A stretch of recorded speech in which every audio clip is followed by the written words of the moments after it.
Hey you, get on this stick. Yo, bring it.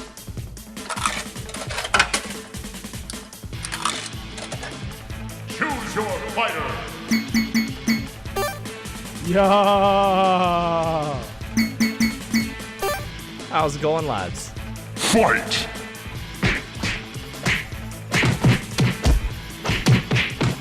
Bang, bang, bang.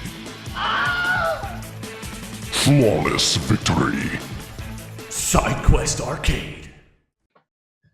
I don't know, man. Sometimes it really be like that. You know, sometimes the peanut butter bites you, and sometimes you bite the peanut butter. Welcome to Side Quest Arcade. I am, of course, your host, Man Matt. With me, as always, my IRL friends, Brian, aka Happiness, Hey, everybody, how's it going? and Flint, aka Micro Manatee. Hey there, lads. How's it going? Oh, yo, Yo. no Bryce today. Yo. Make sure, no Bryce today, unfortunately, but that's okay. Yo, Flint, Groki Yeah. gang, what up? Ooh. Is it Groki? Groki gang. Grookey. Is it? Yeah, two gang. O's. Grookey. No, like not even a contest. Honestly, I looked at those started. Like, okay, first of all, Bulbasaur kid. So Yeah. anyway, but like, hey, hey. You know Hey. what? But I looked at Grookey. I was like, yep, that's it. That ain't right there. Dude, I'm a water guy, and I looked at the water starter. I was like, it's kind of weak. Maybe the final evolution's better, but like the little monkey. Yeah. Come on, he's a little monkey, dude. What? I don't know. I give Sobble a chance. Boo, I don't have, like- Flip look, this man. I'm a Boo. score bunny person. I'm a score bunny. Boo. Oh, I'm team score bunny. But Boo. I feel like Sobble, while he looks kind of lame, has real good potential. Oh, I think his 100%. evolutions might be crazier than the others. I think Sobble.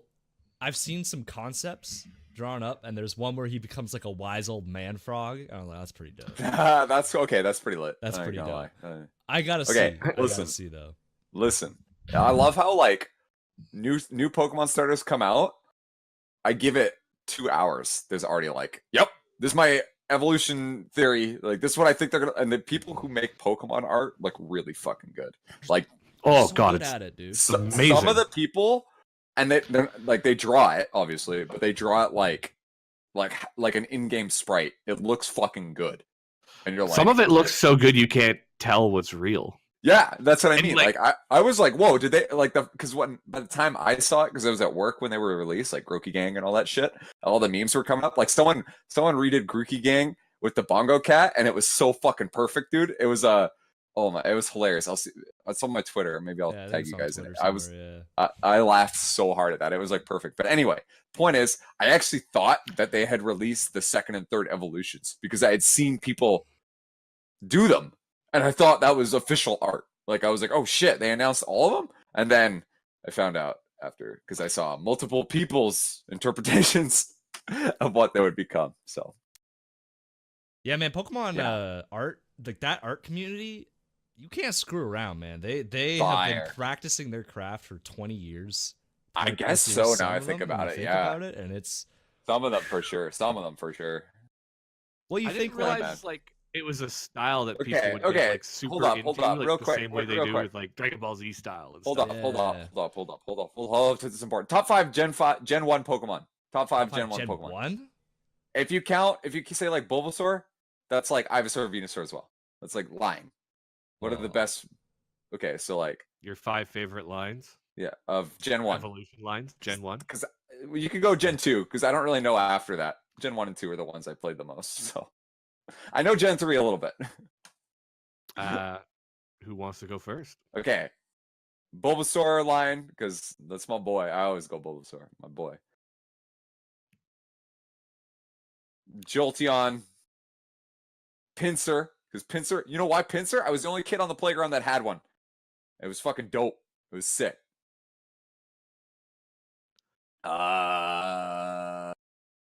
Fucking Snorlax, because he thick. And Tauros. Yeah. All right. Interesting. So we I can just go, picked. Can we go Gen 2 is what are yes, you allowed? go Gen All 2. right, Fuck okay, it. okay. Noctowl was cool too. Noctowl for 6. Noctowl was pretty dope. You could get Noctowl early too. That's nice. That's true. Yeah. Totodile line because Totodile. Gator Gang Respectable. for life. You remember on the anime, it was like, every other Pokemon's like Charmander, Bulbasaur, and then fucking Totodile was like, yeah, and Totodile was easy like, too, dude. my boy sounded like Donald Duck out here. Exactly, and Totodile was easy. You just go like Toto, done. Fuck idiots. Whatever. Yeah, that voice actor was like, yo, let me improv this shit. He went off script. I'm going off script. Japanese guys were like, no, Who that's in nice. their fucking right mind and the Pokemon creators thought that maybe if these things are going to talk, it should just say their own name? Because like the game doesn't do that. That was just the trope. Yeah, back but it's then. how Well, I guess maybe when you talk to It's some how of them, you remember. There's 150 of them. I guess. That was for the parents. that- It was not for the kids. It was 100% dude. for the kids. Were pissed. They're like, that's not what that sounds like. What was that thing's name? Pikachu. Oh yeah. Like Got out it. of all the things in the lore that like it does actually show up in the games. Like if you talk to a Pikachu, you'll hear this sound and it'll They write do the- Pika yeah, Pika like in the game text. But Yeah. it's still one of the weirdest parts Yeah. of the Pokemon universe to me. All right, Totodile line, Apom. Oh yo, Gengar line. Apom was lit. Apom. Okay, Gengar's lit. What was Yeah. it? Gengar. Okay. Gengar. I forgot about Machamp, dude. Machamp's like my favorite Pokemon, but go ahead. Champ's the home. Yeah, dude. Gengar line. We're gonna go Abra line minus Mega Alakazam because I think Okay. he's stupid. The Mega, we're only doing Gen 1 and 2. That's Mega doesn't true. exist. Yeah, Mega doesn't exist. That's yet. true. And I will say though, Mega Pinsir though. Mega Pinsir looks like scary as fuck. I wouldn't want to run into Mega Pinsir in an alleyway. Plus That's that all I'm saying. passive, ooh, so good. And then last one I'm gonna go Tyranitar line because you know when I was All right. when I was a kid and you found like a fucking like someone pulled the Tyranitar out and you're like, what the fuck? It's a T-Rex, bro. It's a Godzilla T-Rex. This is bullshit. Where did You that know come I from? named mine Godzilla. You know I 100%. named mine Godzilla. Go ahead, Brian. What you got? Cubone and Marowak line. Mm. I absolutely Underrated. Good one. love like he's my favorite Pokemon of all time, Marowak, and I love the Alolan version. I know we're doing Gen 1 and 2, but like I feel it. I feel it. Alolan Marowak, fantastic. Yeah, But, 100%. I like his dancing. He's the fire dancer. That's pretty sick. Always was a big fan of Arcanine. Hold up. Alola form, Golem though, with the stash or the beard. That's sick. How do you make Golem cool? Give him a beard. Yeah, like. So yeah, Arcanine. What other line did I like? Really liked Heracross. Thought he was really Heracross. cool. Yeah. And the Cyndaquil Typhlosion. That's my favorite starters of all time. The Cyndaquil and Typhlosion. And then oh man, what's another one that I really liked? I liked a lot of the I really liked Primate for a while, but like ultimately Hitmonlee, man. He's my boy. Yeah, Hitmonlee was pretty cool.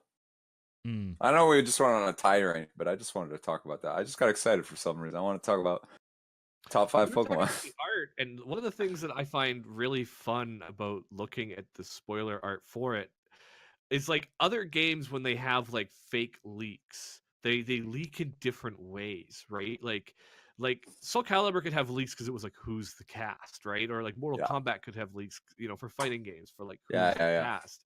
But then when you have like the new Pokemon game coming, fake leaks take like a whole new life to them that like the others don't, if you know what I mean. They're sneaky. They built like the little Well, like- confidential stamps on them, and it's like these homemade drawings, kind of.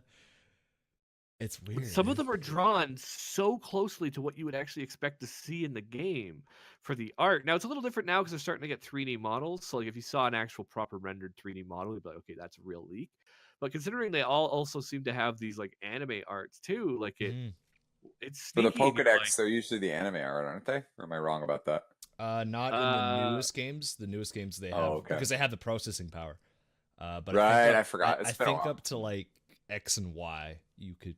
Right. Pokedex That was the last one I whatever. played was X and Y. So X and Yeah, Y, that they makes had the sense. 3D. But- everything else before they did. they have the anime art for the current starters, right? And it might just be promotional anime art. So, probably. but it's like because they can do that, it's so man, like it can make you like almost believe anything. And people will throw It's all true. kinds of stuff out. Like apparently I was watching a video and they were talking about the last generation there when Incineroar was like leaked. Yeah. That was like one of the least popularly voted ones. They're like, Yeah, it was. like I they're remember like, that. no, this is nonsense. But then it was like This guy will concept never art, be in but Smash other Brothers. people leaked concept art done in like the same fashions and stuff too. Yeah. And so it's like it's fun. Whereas the other games, you're like, okay, like L confirmed leak, and it's just like a random list of characters, and it's like with like the most expected characters on the list, and you're like, shit. Guys, did you know Johnny Cage made it into Mortal Kombat? Nintendo leaks are always, I'm gonna whine it a little bit, are the most fun because they're so fucking secretive. Nintendo is so fucking careful with like how they handle new games, concept art, everything. They're just like, they keep it all in house. Smash Ultimate, I think, was the first one where something really got out, where someone got like a copy of it somehow and was like live streaming it. But normally, like Pokemon, really? Yeah, that shit happened? Yeah, that happened. Oh, I didn't know that. And I didn't know that. People were pissed. No one was happy about it. They were like, "Fuck, stop, dude! You're gonna piss Kind of Nintendo ruins off." the game. Yeah, Yeah. But that's why it's so fun. Nintendo, Like, Nintendo already hates our game. Yeah, well, like no, like Brian's right. Like the new Pokemon game comes out. Like if I see a leak, I'm clicking that 100% of the time. I'm like, this. I want to see what this is gonna be. Yeah. This is exciting. I don't know. I don't know anymore, right? Yeah. Well, you know what I want to happen is I want to click on the link. I want to remember a bunch of them, and then I want to like see the official release from Nintendo and be like, that one was the real one, right? Like, because like there's so much fake and so much quality fake that then it comes into the sense of sometimes when you see the person, they're like, this is what I would like to see, and you're like, okay, that's different.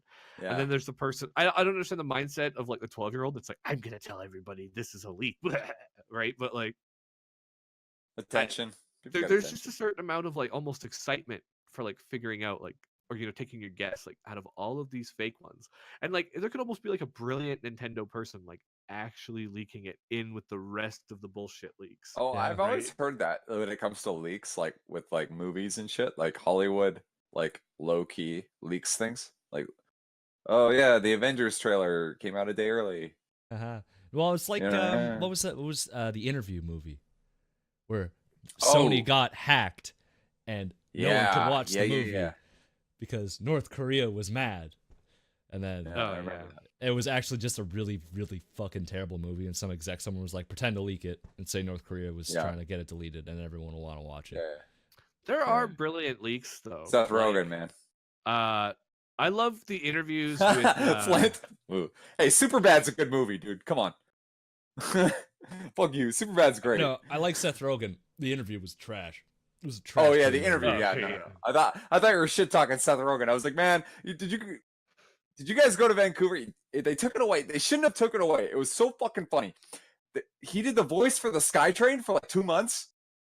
Yeah, because Morgan Freeman was gonna do it, and then he couldn't. Yeah, because of all that other shit. Yeah. And then Seth Rogen. And then people were like, people were like, maybe it should be a Canadian, and then they nominated Seth Rogen, and Seth Rogen was like, yeah, I'll do it. I still live in Vancouver, right? Like, and it was hilarious. You can find it online, all the voice lines he said. But he was like, Granville Station. Yeah, I used to like sleep on the curb here because I was too drunk to go home. It was so funny, dude. It was great. You should, it was great. He gave you like little history facts about Vancouver and shit. Oh man, it was good. It was so good. In case of emergency, please do that. He did everything. It was awesome. But I think one of the best leaks ever put out was the initial Deadpool leak, like the concept Deadpool video, which was not leaked. That was Ryan Reynolds. Ryan Reynolds has admitted to that. Yeah, I put it out. Oh, I love the interviews later. He's like, oh yeah, we did it, and Sony turned it down, and they spent their own money to like make this proof of concept. Yeah. Like to it was a demo for the movie. Yeah, demo. Yeah. They made the demo, and he's like, and somehow it got linked on the internet. Wink, wink. Yeah. And the crying for the movie was so high that Sony Sony said no one had watched this. That's what I think Sony it's Fox said. Actually. Oh yeah, no, you're right. You're right. It's Fox. I'm gonna you're right. push up my anime glasses and give you guys a little nerd fact check. Actually, that is Fox. No, sorry. It's Fox. For some reason, I mix Sony and Fox up. Sony owns Spider-Man. Fox owns X-Men, and Deadpool is considered X-Men. Yeah, I get those two mixed up all the time. Well, it always makes me laugh because like those studios, like Fox in particular, goes, no one wants to watch an R-rated superhero movie. Like, of course I do. Yeah, that's What? Yeah. So, are you kidding To me? be fair, Fox put out shitty I want movies most like super movies to be Punisher R. before, Oh, and they were like, yeah, but they were nobody so wants to watch bad. R-rated superhero movies. It's not that our movie was trash. It's that it was rated R. It's not the quality; it's the people. Yeah. What? Like, You know what? that ain't Those, it. To be fair, if the wrong people, like if Ryan Reynolds had like, I think Deadpool wouldn't have been as great a movie as it was. Like Deadpool 2, I don't think was as good as Deadpool 1. I liked But it. I liked it, but I did like Deadpool 1 more. Sure. But I don't think it would have been nearly as fantastic of a movie had Sony or Fox been just totally on board. Because I think Fox would have then like been getting in and just like messing with the formula and no, we need to do this because this is going to appeal to people. I think it would have been PG-13. I think there was a certain point where they just had to be like sounding from interviews, Ryan Reynolds basically had to take like a budget cut for the movie to be able to make it R. Like Sony or Fox For the was like, first or the second one, sorry. the first one. Yeah, First that's one, that's For the actually first one, why that's why he forgot all the guns. If you remember the scene where like the cab driver Yeah. drives away with the guns, it's because they didn't have the Yeah. budget to do a full shootout finale. Yeah. So they So made it like they made he it a forgot. joke. Yeah, they made a joke So out of it. so Yeah. just so you know, the first Deadpool was made on a budget of $25 million, which for a movie is fucking pennies. Like movies are made on average for, unless you're Adam Sandler. Adam Sandler makes his movies like dirt cheap, because that he he just gets wants a higher vacation. profit. He just wants a vacation. Yeah. Oh yeah. I think Adam Sandler averages like 70 million per movie that he makes. That's like anyway. Point is, Deadpool 1 was made on a budget of 25 million, which again, for a movie, pennies. For you and me, that's like, oh, yo, I'm about to go travel the world and I'm about to quit my day job. Yeah, exactly, right? Like I'm about to do podcasting full time. Like, you know, but Ryan Reynolds was like, okay, I'm going to throw some of my own money at this as well, right? To bump up our budget. And it made the most movie than any R-rated movie ever. Was the first Deadpool. Like it beat The Matrix, which no one saw that coming. It was Like one of Fox's most profitable movies ever made. Yeah. But it was like I And honestly think though, they kind of I had to think hold if that. the movie Fox had to had, hold like, that out. Fox had to I think hold if that Fox came in and went, here's a $150 million budget, they'd have had their hands in that formula way too much. Oh yeah, Yeah, you know, 100%. I agree. It'd have been I agree. way worse of a movie. But I think, you know, as you said, in movie world, that's kind of pennies. The internet 25 million? to make They it. they write that off on their taxes. Fuck it, send them 25 million. Just Yeah. make this thing happen and make it go away. Yeah. And then they made it, and then the hype was growing, and I think Fox was like, wait a minute. Then they promoted it, and then it just took off. Yeah. Became like one of the highest grossing rated R films ever made. And The they're like, highest. The Yeah. highest R-rated grossing film ever, and they're just like, Reynolds probably, was there's so somebody smart on that probably deal. sitting there like, I never saw this coming. Oh yeah, Reynolds was he did the movie for free. Did it on percent commission. Reynolds did? Yep. He did the movie. Because he knew people wanted a Deadpool movie. 25 million. He said basically like, I'll do it for like whatever the lowest, because there's actors unions, so whatever the minimum wage for actors unions is. But after that, he said, I'll do the rest on commission. Considering he's an A-lister, dude made bank, is what I'm saying. Well, as an A-lister, he'd be over half the budget on his own if he got paid for what he was worth. Exactly. So he took a commission deal. Actors will get $50 million to star in a movie. Robert Downey Jr. Yeah, and you've got a whole budget. Like Matt's saying, like Robert Downey Jr. costs $50 million. No. Right. Like For every Iron Man movie is $50 million. $50 million is what he took for Iron Man 3. Which and is fine, Avengers. considering when like Avengers makes, I think didn't Infinity War make Avengers $1 billion or something shitty like that? Yeah, Infinity War made $1 billion, so 50 I million think is the first pennies. Avengers made $1 billion. Like every Avengers probably. Like, dude, Like, I watch all those movies. I have to see Oh, yeah. Captain Marvel, but I'm just waiting. I've 'Cause seen Captain Marvel. I gotta see it still. I think I have seen every one of the Marvel movies.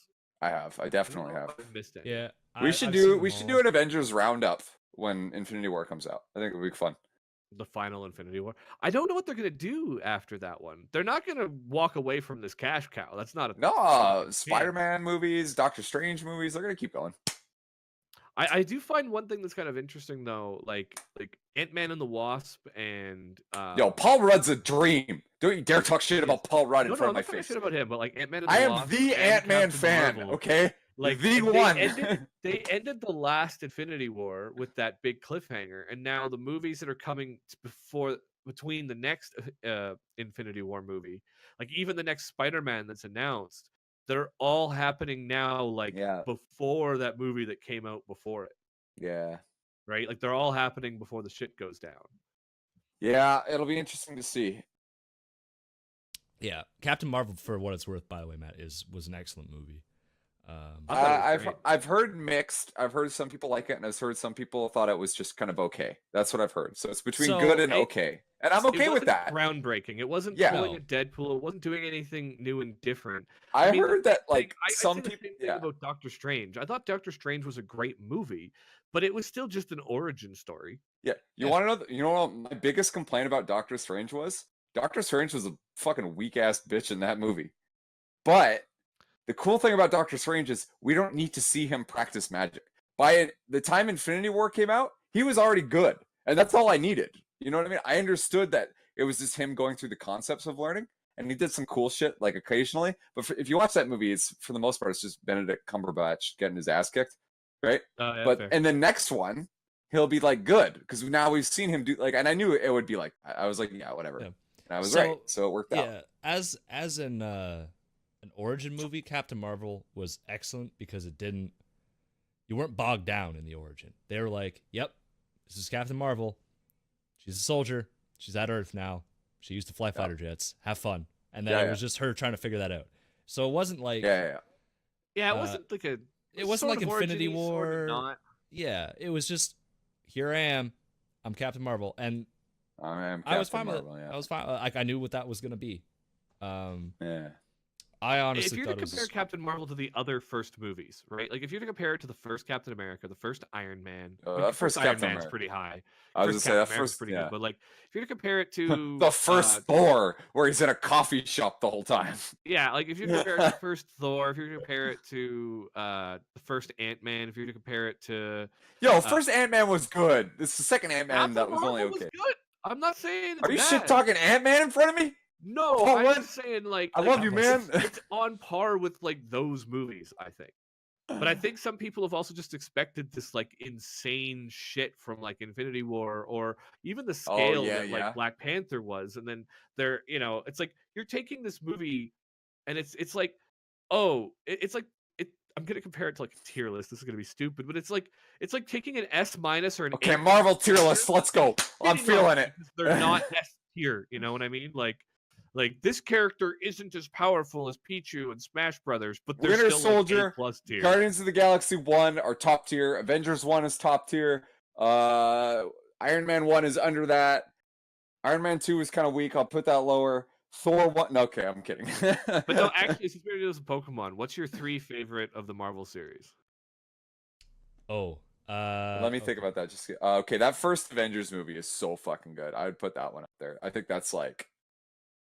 Oh, you know what? Infinity War though is fucking amazing too. Like as a film, like outside of being a Marvel movie. About it even from the way you reacted when it first came out too. Definitely Infinity War. Infinity War. Oh, Civil War was fucking. Civil War is a good like Marvel fanboy movie. I don't know if it's a good movie that stands on its own though. There's like two perspectives, right? I think on its own it was an excellent movie. That's definitely my top 3. I'd say it'd be Civil War, probably Spider-Man: Homecoming. Just Homecoming was lit. Homecoming was Michael Keaton. Michael Keaton though. Come on. I love Michael Keaton. That car scene where he finds I know. Don't spoilers. No spoilers. I was like, that was so well acted by both of them. Yeah, dude.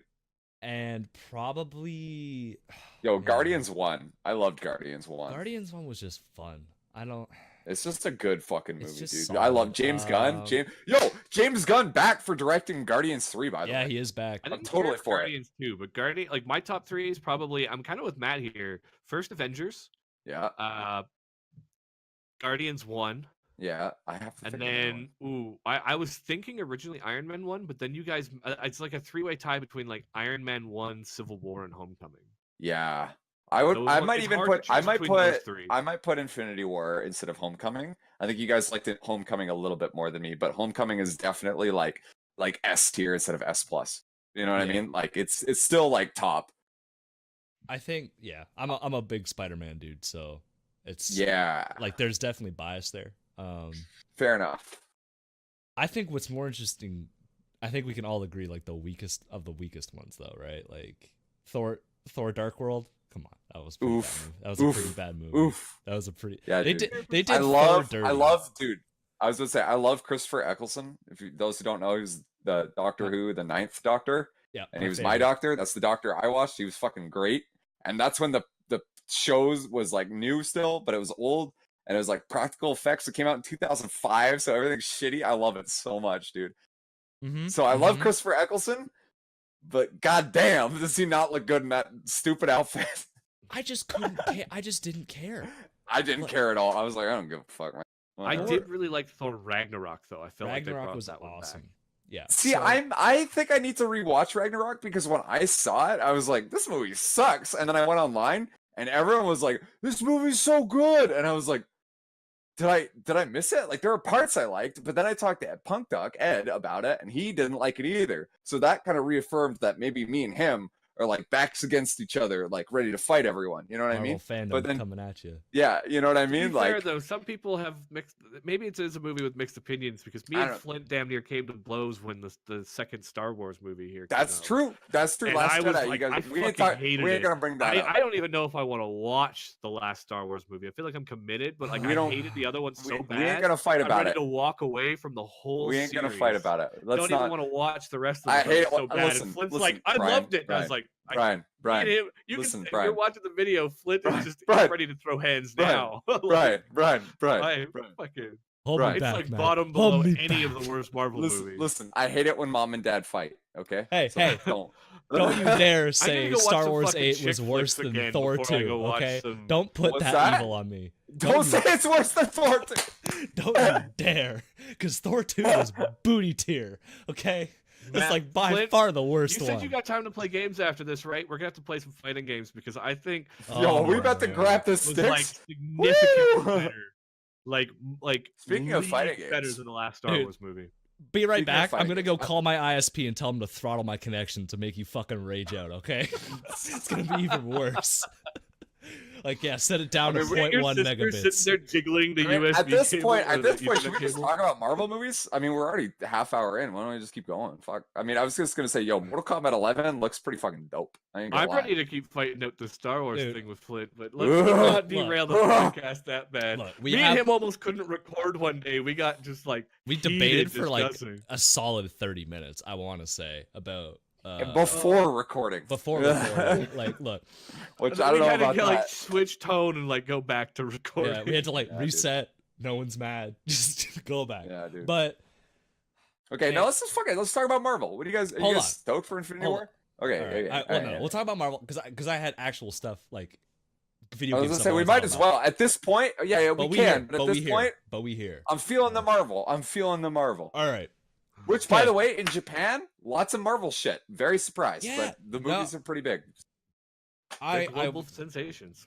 Yeah. Do you know what else is big in I was Japan that it surprised. was weird? Like, well, not weird when you think about it, but just like jarring to see Minions. Lots There of were Godzilla Minions- stuff. No, Minions everywhere. That pissed Oh yeah, me off. Minions, dude. Minions, don't even Flint. I know where you're going. I know. Don't Everywhere. put that evil on me. Dog, it was like I wanted to see all the cute little Japanese stuff they had, like little because Yeah, dude. everywhere has a mascot. I'm like, oh, these are so cute, and then they just had Minions. It's like, get these out of here. Go. Just shoo. chilling. Just chilling. Sometimes in the most inappropriate of places. But there were minions just chilling.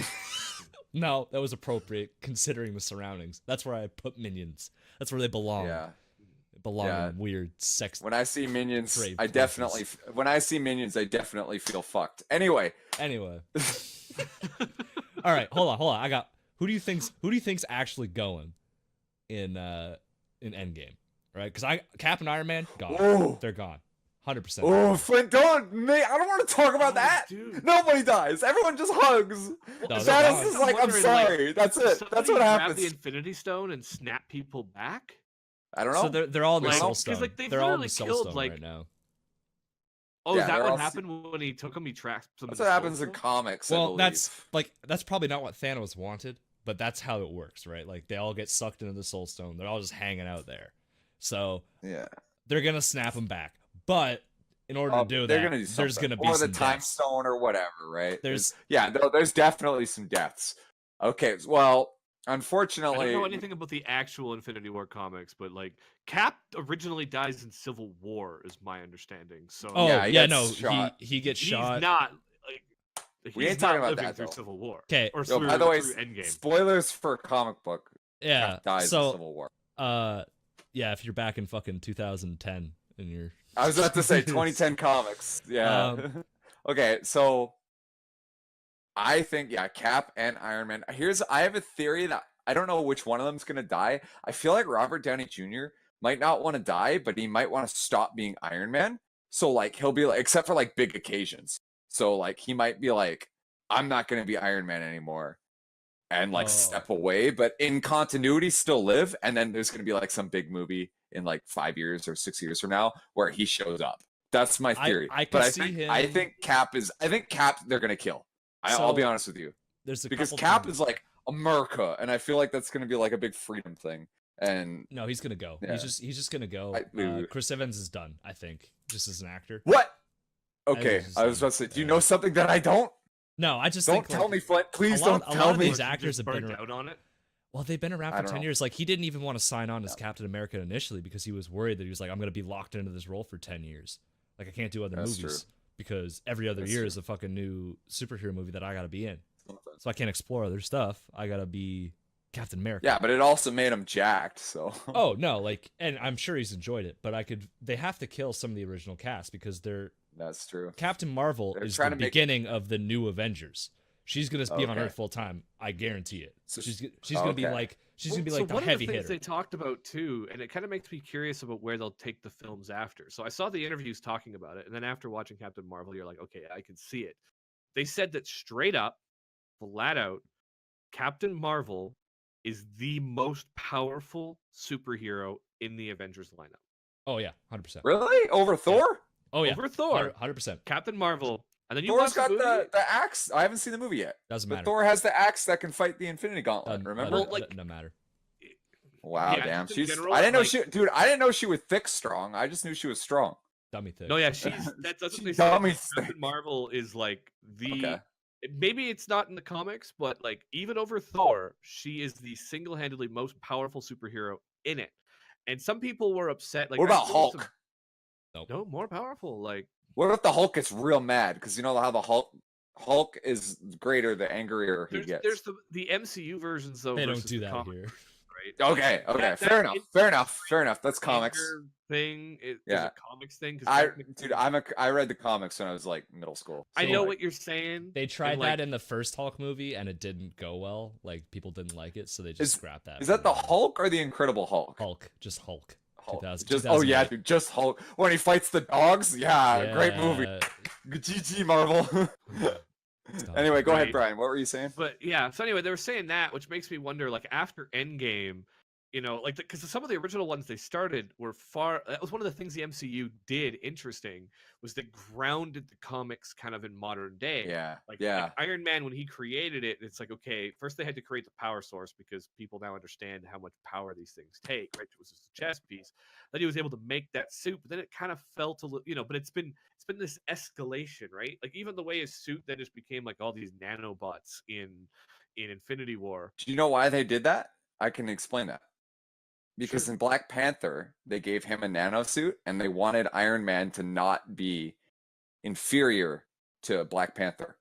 They Mm. wanted the two to be like Iron Man doesn't have vibranium, but he's supposed to be like this, not the same, but like they didn't want to put Black Panther as like better than Iron Man, and they didn't want Iron Man to be better than Black Panther. They wanted their skills to be equal.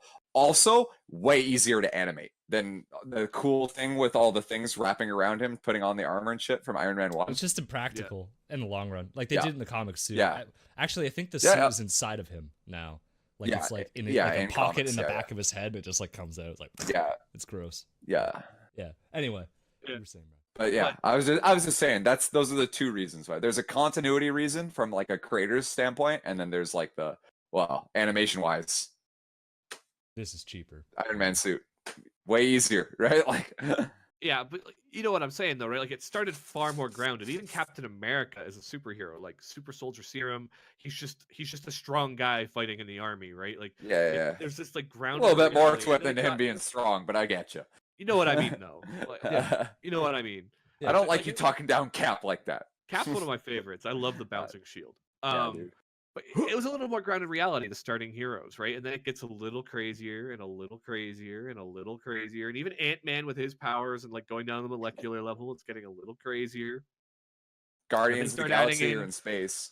You know, they start adding aliens, and then they start adding like they started with, you know, Iron Man started fairly grounded in our world, in a suit. starting of the Marvel MCU. Yeah. Right. But just, you know, now you've got to the point with Thanos snapping and killing half the universe. Like it's gone crazier and crazier. And so now they can start to get into the crazier superheroes. And I feel like I'm getting past my standard, like, you know, Marvel knowledge. But by the time you get to Miss Marvel, who's at this power level, like the future Captain Marvel. Captain Marvel. Sorry. Well, Miss same Marvel, person. I think, is Same person. DC. No. Same person. Yeah.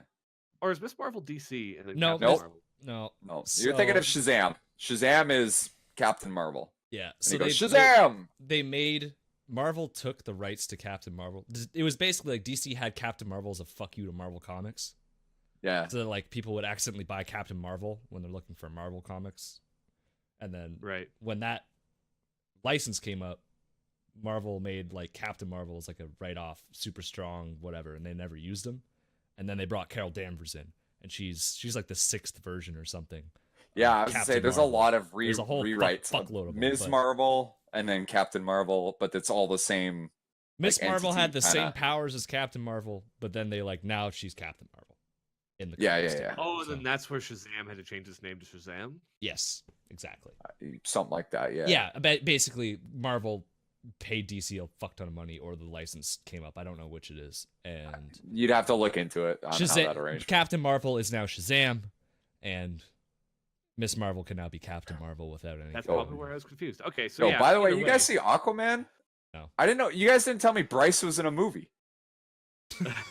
Yo, it's Trident. The movie was pretty good, actually. It was definitely a good DC movie. Actually, but we're not talking about Shazam. that. I'm actually looking forward to that. It's like Marvel. It looks fun. It looks fun. Marvel found its MCU world, and DC has just flopped around like a magic. We're talking. You know what? We're bouncing all over the place. Out. We got to go back to Marvel. Shazam actually looks like it's like, you know what? They've tried to find something. They tried to find a funner portion because people were upset that like I think this is, you can almost see the gears turning in like DC and Warner Brothers heads, where they tried to replicate the Chris Nolan movies without Chris Nolan, which did not work. Well, it's because Chris Nolan's a good director. Suicide Squad, and people said there was like 2 funny parts in the trailer that were the only 2 funny parts in the movie because they were still going super Chris Nolan. So then they tried to add more funny parts and made this super disjointed movie. And I think they went, you know what's a niche that's not being successfully filled right now? Just like these younger audience superhero movies. Like Marvel does it, but to a different degree. But this level of like goofy that Shazam has, I don't know, it just feels different. It's like a totally different route for Warner Brothers. You know, Aquaman was pretty goofy. Aquaman was pretty goofy. You can take the kid to Aquaman. Yeah, for sure. And I think they're trying to like, you know, Aquaman had some of that success. But you can almost see the like go to the extreme on the Chris Nolan. They're like, okay, go to the goofy. And they're like goofier and goofier. Now they're going to the Shazam route, and you're like, you know, yeah, 100%. Yeah, I don't know, it looks fun. It looks fun. I'm interested in it. Yeah. Cap and Iron Man. I can see Iron Man being more of a mentor, like you're saying, Matt. But Cap's done. He's out. I think Cap's dead. That's my theory, but I just don't see Robert Downey Jr. I think he loves that. If you hear him talk about Iron Man in interviews and shit, he like loves that character. So I feel like he doesn't want to like give that up. I feel like he wants to come in, like I said, be the prestige, be the like Avengers assemble. All right, I got to show up. Sorry, Pepper. You know, I'm I feel out. like he's seen so much shit and like he's so stressed out that like I'm with you where he might not die, but he's just like I think he's done. gonna walk away, but Like then I come have back. to walk away. Avengers That or he'll 4, join like Nick Fury and becoming like be a Shield guy, maybe. I could see like that. some kind, or maybe like Avengers dies, right? Because like they've done the. Is there another superhero team aside from Avengers? Oh, there's lots, tons. Tons. There's the like, Red Rockets. Yeah, nothing But like any as that, like- all encompassing as the Avengers. I don't think. The X-Men. Mm. Well, that's the other thing to consider is Disney and Fox are almost done their merger. Yeah. So, which is fucked up in its own X-Men. right. Disney Yo, shouldn't have Daniel- that many media power. Danielle that they have, but whatever. Radcliffe, Wolverine. That Anyone? is a little bit concerning that Disney owns almost everything media-wise at this point. Like it's Yeah, like they've that's almost pretty got a scary. monopoly on. Yeah, they're flexing. If you guys saw Wreck-It Ralph 2, they were flexing pretty hard in the background of that movie. Yeah, that was just a Disney flexing on what IPs they have. That was a Basically. Disney flex movie. Let's be real. That's all that movie was. Yeah. Tons of Marvel shit. Tons of fucking Disney princesses. Like, yeah, we own this. We fucking own this. Like, Yeah. you see all the shit we own. You see the shit that we own. Mickey Mouse been hitting the creatine, you know? He's getting big. He's getting buff. Y'all buy Kingdom Hearts 3? Y'all buy that? Yeah. No, it's Go see Hercules. so they're basically right now they're gonna get rid of most of the cast. I don't know if I see Black Widow and Hawkeye dying. Maybe just more I could fucking see them off. running off into the Here's sunset. question. Yeah. They could disappear. You Black care? Widow might disappear, right? Like okay, like Cap dies, Tony Stark dies. I care. Black Widow dies and Hawkeye dies. I sleep. I don't care. I feel ya. You already got that Elon Musk water. Dude, Jaden Smith sending some water to Flint too. They just won't stop. Like, I'm hydrated. I don't just get a Brita filter. What's the big deal? That's what Elon Musk What's did. the dude. big He deal? He put some filters on the school water at least. So Did he? Did he yeah, actually? he did. He dead ass did. Someone like tweeted at him like, "Why don't you help Flint out?" And he was like, "All right, I will." I saw that. He's like, yeah, and then, okay, and then he done. did it. Yeah. He's got fuck you money, Like, good man. He for was him. just like Yo. he just wakes Yeah, up. It's like, yeah, man, I could just do that. I don't if know, wanted to, man. Some whatever. people like I don't know. I've heard some people like talk shit about Elon Musk. I seriously can't hate the guy. I listened to an interview with him. I hear him on Joe Rogan. I see him on Meme Review. I see all this shit. And I'm like, yo, Elon Musk, he's a good guy. Honestly, he's doing a lot more than those other Wouldn't really be, billionaires like, are. super controversial. I think some people just hate anybody with money. I feel Well, like, there was yeah, that whole maybe. thing where he called the guy a pedophile with zero evidence. Sure. Okay, that was definitely okay. Who But- hasn't? Come on. No. I mean, I feel like there's a part of Elon Musk that was like never meant to be in the spotlight. Where he's That's- just, like you literally take him and it's like, okay, he says something stupid like that, but it's like, and not to repeat Trump's like locker room talk, because there is some lines to be crossed, you know, or that shouldn't be crossed. But I feel like there's just like a super politically correct person now put in like, you know, this billionaire status that can have massive influence, right? And right, it's just right. like, you know, catching his own, super brilliant, but catching his own mistakes or catching Yeah, his own, okay. well, like, super you know what I smart. mean? Like, Super smart doesn't mean you're good at fucking talking to people or filtering your own ideas out, right? I think that's don't kind of know. like You see- the antithesis, right? Because he's got to let everything through to make up some crazy shit like fucking solar panel tiles on roofs and shit. You know, like To bring it full circle, Elon Musk in Iron Man 2. he there was. you go. Was forgot he about he that. cameoed, didn't he? In like a Yeah, billionaire he party? shakes Tony Stark's hand. He goes, "Oh, Tony Stark," and he goes, "Hey, Elon," and they shake hands. That's it. Yeah. Brought it full circle. There you go. Now I don't know, man. I'm excited. You guys like Venom? I know it's not. I haven't seen Venom was Venom yet. fun. I haven't seen it yet. It's Venom interesting. was like It's it didn't have interesting. like the same polish as the others, but No, it did not. And but the I thought villain it was was dumb. fun. The villain was like a the big villain was dumb. just a big Venom. He just fights another Venom. It was just like, and so they're like two blobs fighting. It was like, oh, I this really is- didn't care about the villain, but honest to No. God, I was just having so much fun with Eddie Brock and Yeah. Venom's interactions. Fucking Tom Hardy is awesome. He's such, and that method acting that he does in the scene where they're in the lobster restaurant, and that was all improv. That was 100%, and that was really impressive. Like eating a lobster raw and shit. Like, Whoa. yeah, dude. Like That's ballsy. That's ballsy. to Tom eat a Hardy's lobster raw. interesting. he's a cool guy. I like him. Cool. When you hear- And when we you hear had interview- we had yeah. fun with our Marvel tangent. Matt Yeah. seemed excited to watch Captain Marvel. Yeah, I want to see it. I want to see Goose. I know the cat's name is Goose. I know That cat is Ronan's in adorable. it. Mm-hmm. I remember. I think Jude Law's in it. Jude Law's pretty cool. He's Dumbledore. So Yep, Jude Law's in it. Jude Law. That's about all I know. But yeah. whatever. I want to see. I like Marvel. It's set in the Grew up- 90s, so there's a lot of 90s I like- references. Hey, I was 7 in the 90s. Dude, the soundtrack is all 90s music. It's nice.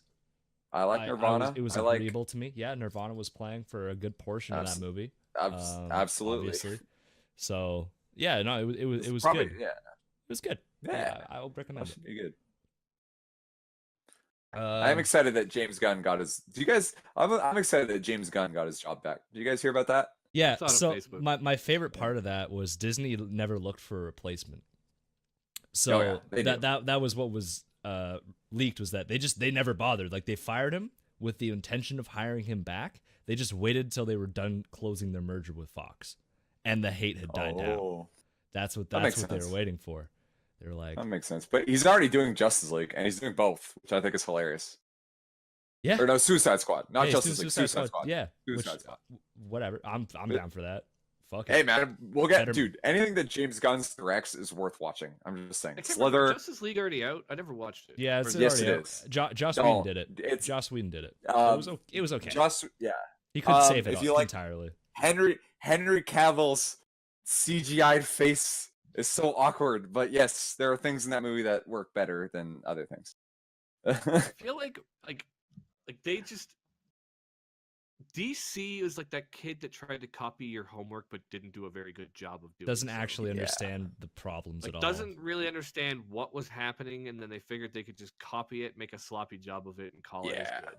We And, could like, do a expect whole to get the same another hour results. on just DC. Not that they have that many movies, but like I haven't watched them all because Oh, many of them were that makes such things train easier. wrecks. I just never bothered. I never watched Suicide Squad. I never watched Justice League.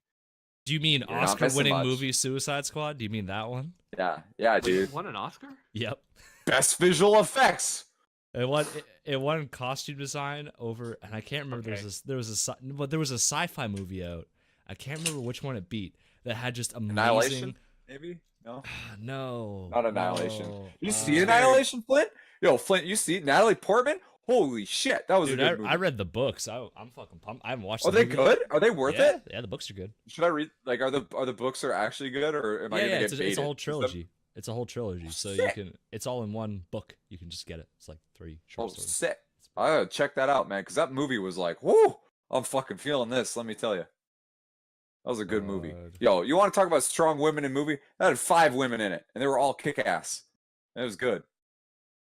You know Yeah. what I They're all should do for the scientists. remainder They're of all my days off? scientists. Annihilation, is that like Alien Annihilation? No, not No. Alien. And Well, there don't even are talk to me. there are Don't even fucking- aliens, but it's a It's about aliens. I don't psychological. know if I know what It- if I know what movie or books you're It's talking about. it's a very quiet. It was a very quiet release. It's the book series is called Area X, and the idea is that there's this area in southern Florida that is just wrong. Like, something is fucked up with it, and it's Something's just fucked up it's like a dome went over this area, and just like the wildlife's fucked up. People that go in there are fucked up. Everyone that lived there is either they had to evacuate or they're just gone. So Nobody knows. the It's government fucking weird. basically just sends in like teams sporadically to figure out, hey, what the fuck's going on here, and none of them ever can. So None of them come back. None of them come back. none of them come back. So it follows like the latest team to go in. And if you read the books, like what they would do is they would send a full team of men and full team of women, and then it was like if you're over 50, you go. If you're under 30, you go. And that was like kind of how they're They're doing an it. experimental. Yeah, just so to see, Natalie like- Natalie Portman's fiance or husband, whatever the fuck he is, he Yeah. went in, and he's not come back. Or no, he did come back, but he's all fucked up or something. So Yeah. then she goes in to experience it, and that's the movie or the book. And it's the movie was awesome. I loved it. It was like, whoa, this is so good. Yeah. I Yeah. don't know if I even heard of it. No, Oh, dude, watch the- it. the it's, alien- It's like It's good. It's fucking good. It's really oh. good. The It's intense. So- it's intense. And as far as books go, I will say, so the first book is basically the first movie. They followed it very Okay. closely. So you'll Good to really know. like the first book, Matt. Second book sucks dick, but if you can get Okay. through it, the ending of the second book is good. Most of the second book sucks dick. It's so hard to Got read. it. The third book Hit is the cliff really notes. Got it. Good. Yeah, Third book's good. Got it. third book's good. Sick. Good to know. I will Just- check that out because I actually more would like reading. to. I haven't done much. I lately. need to do. That's one thing I need to do. I need to read more. I know Flint's got the hookup because he's got a sister that reads. Mhm. I got a wife that reads, but it's all like romance trash. Exactly, right? Like there's only so many times you can read Twilight. No, she doesn't like Twilight. Oh, My thank wife God. It was a reads- joke. if I ever God damn talked it, Brian. about- I No, talk no. about I say the most basic bitch answer, and Brian goes, "No, I didn't mean that." It's like, oh, no fucking shit. I mean, my like, wife will. To be fair, if you said that to my wife, she would correct you faster than I did. She hates and Twilight. that's pretty Matt, quick. she'd suplex It's you not off the like top Twilight. rope. But my wife reads an insane What's amount. that, Flint? Brian's wife would suplex you off the top rope if you said Twilight in front of her. I guarantee. Here's 16 other books that are way better. And off the fucking side. Yeah, she could not get into Fucking- it at all. Fair enough. I read Twilight because I wanted to know what the hype was about. Everyone was like, Twilight, and I was like, okay, let me read this shit. And I was like, this is fucking awful. I didn't think anything of it. And then they made a movie. I had some friends that met Robert Pattinson because they filmed it in Vancouver. Dude, he They hates got those some movies. pictures. He hates those fucking movies. Oh yeah. No, he I did it hate for a them. paycheck. He did it for cash money. Every baby. every I don't blame interview him. he does about Twilight, he's like, I hate these movies. Don't. Oh yeah, don't. he's pretty like during he was kind of like I can't say I hate them like during the production of them, but like any Contract allowed him to. yeah. But you could tell that he would like slip in some sass in there. You're like, oh yo, dude, this dude hates this shit like for real. Those are my but favorite like now interviews. since then, Yeah. yeah, dude. Now since then, he's basically just been like, yo, Twilight is trash. If you like that movie, you suck. Like you have bad taste in film and bad taste in books. Like Dude, the interviews Calling where him out. he dead ass says he hates them are good, but the ones where he can't say it and he's just kind of testing the waters, like, how much can I get him before I get a call from the studio? How much can I He'll- say? But how he'll much say I hate like, these oh movies?" yeah. It was an interesting experience. It was very interesting because you'd read the script and you would ask a question just like, hey, this doesn't make any sense, and they just seem to say, no, it's fine, and it's just like he knows, he knows, like. Don't you think that she's a little bit like mentally ill? No, it's fine. Don't worry about it. Like little things like that. He would just slip in. He would do a lot of deadpans to the camera too. Like he'd just look at the camera, Yeah. like, you guys know what I mean. Yeah. You guys know what I mean. This You know, movie's and not then fair." there's a vampire baby and she grows up. Okay, yeah, all right. To be fair, like I didn't watch it, but one thing that somebody told me that they were like kind of in one of those roasting the story things. Yeah. And this to me was like the most fucked up shit I'd ever heard.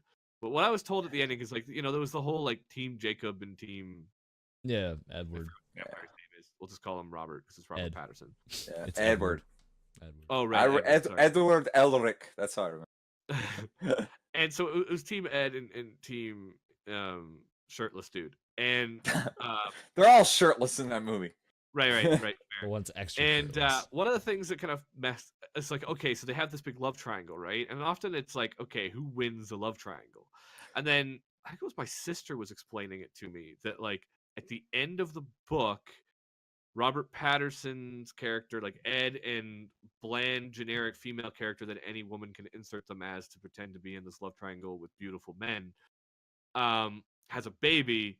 And that, like, from birth, they had the werewolf soul connection that he knew that this person was going to be his mate for life.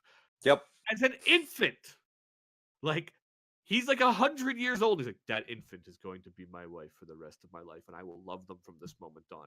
That is the creepiest shit I have like, ever I'm heard. calling the police, bro. What?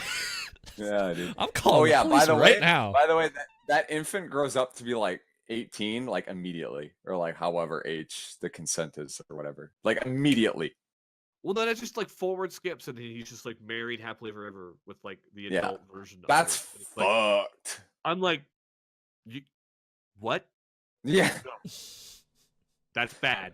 Flint, I don't want you to hurt your neck, dude. You should probably That's stop. that. If you're watching the And video they told me episode, that, you and I was know. like, You know. how is this series like so loved by some people? Don't. It's not. And It- that to me was like the ultimate like, no, Nah, no, it was just one of deserves those- all of its hate. It deserves all of its hate. You just think of like the Bad. listen. It's all about what was out at the time.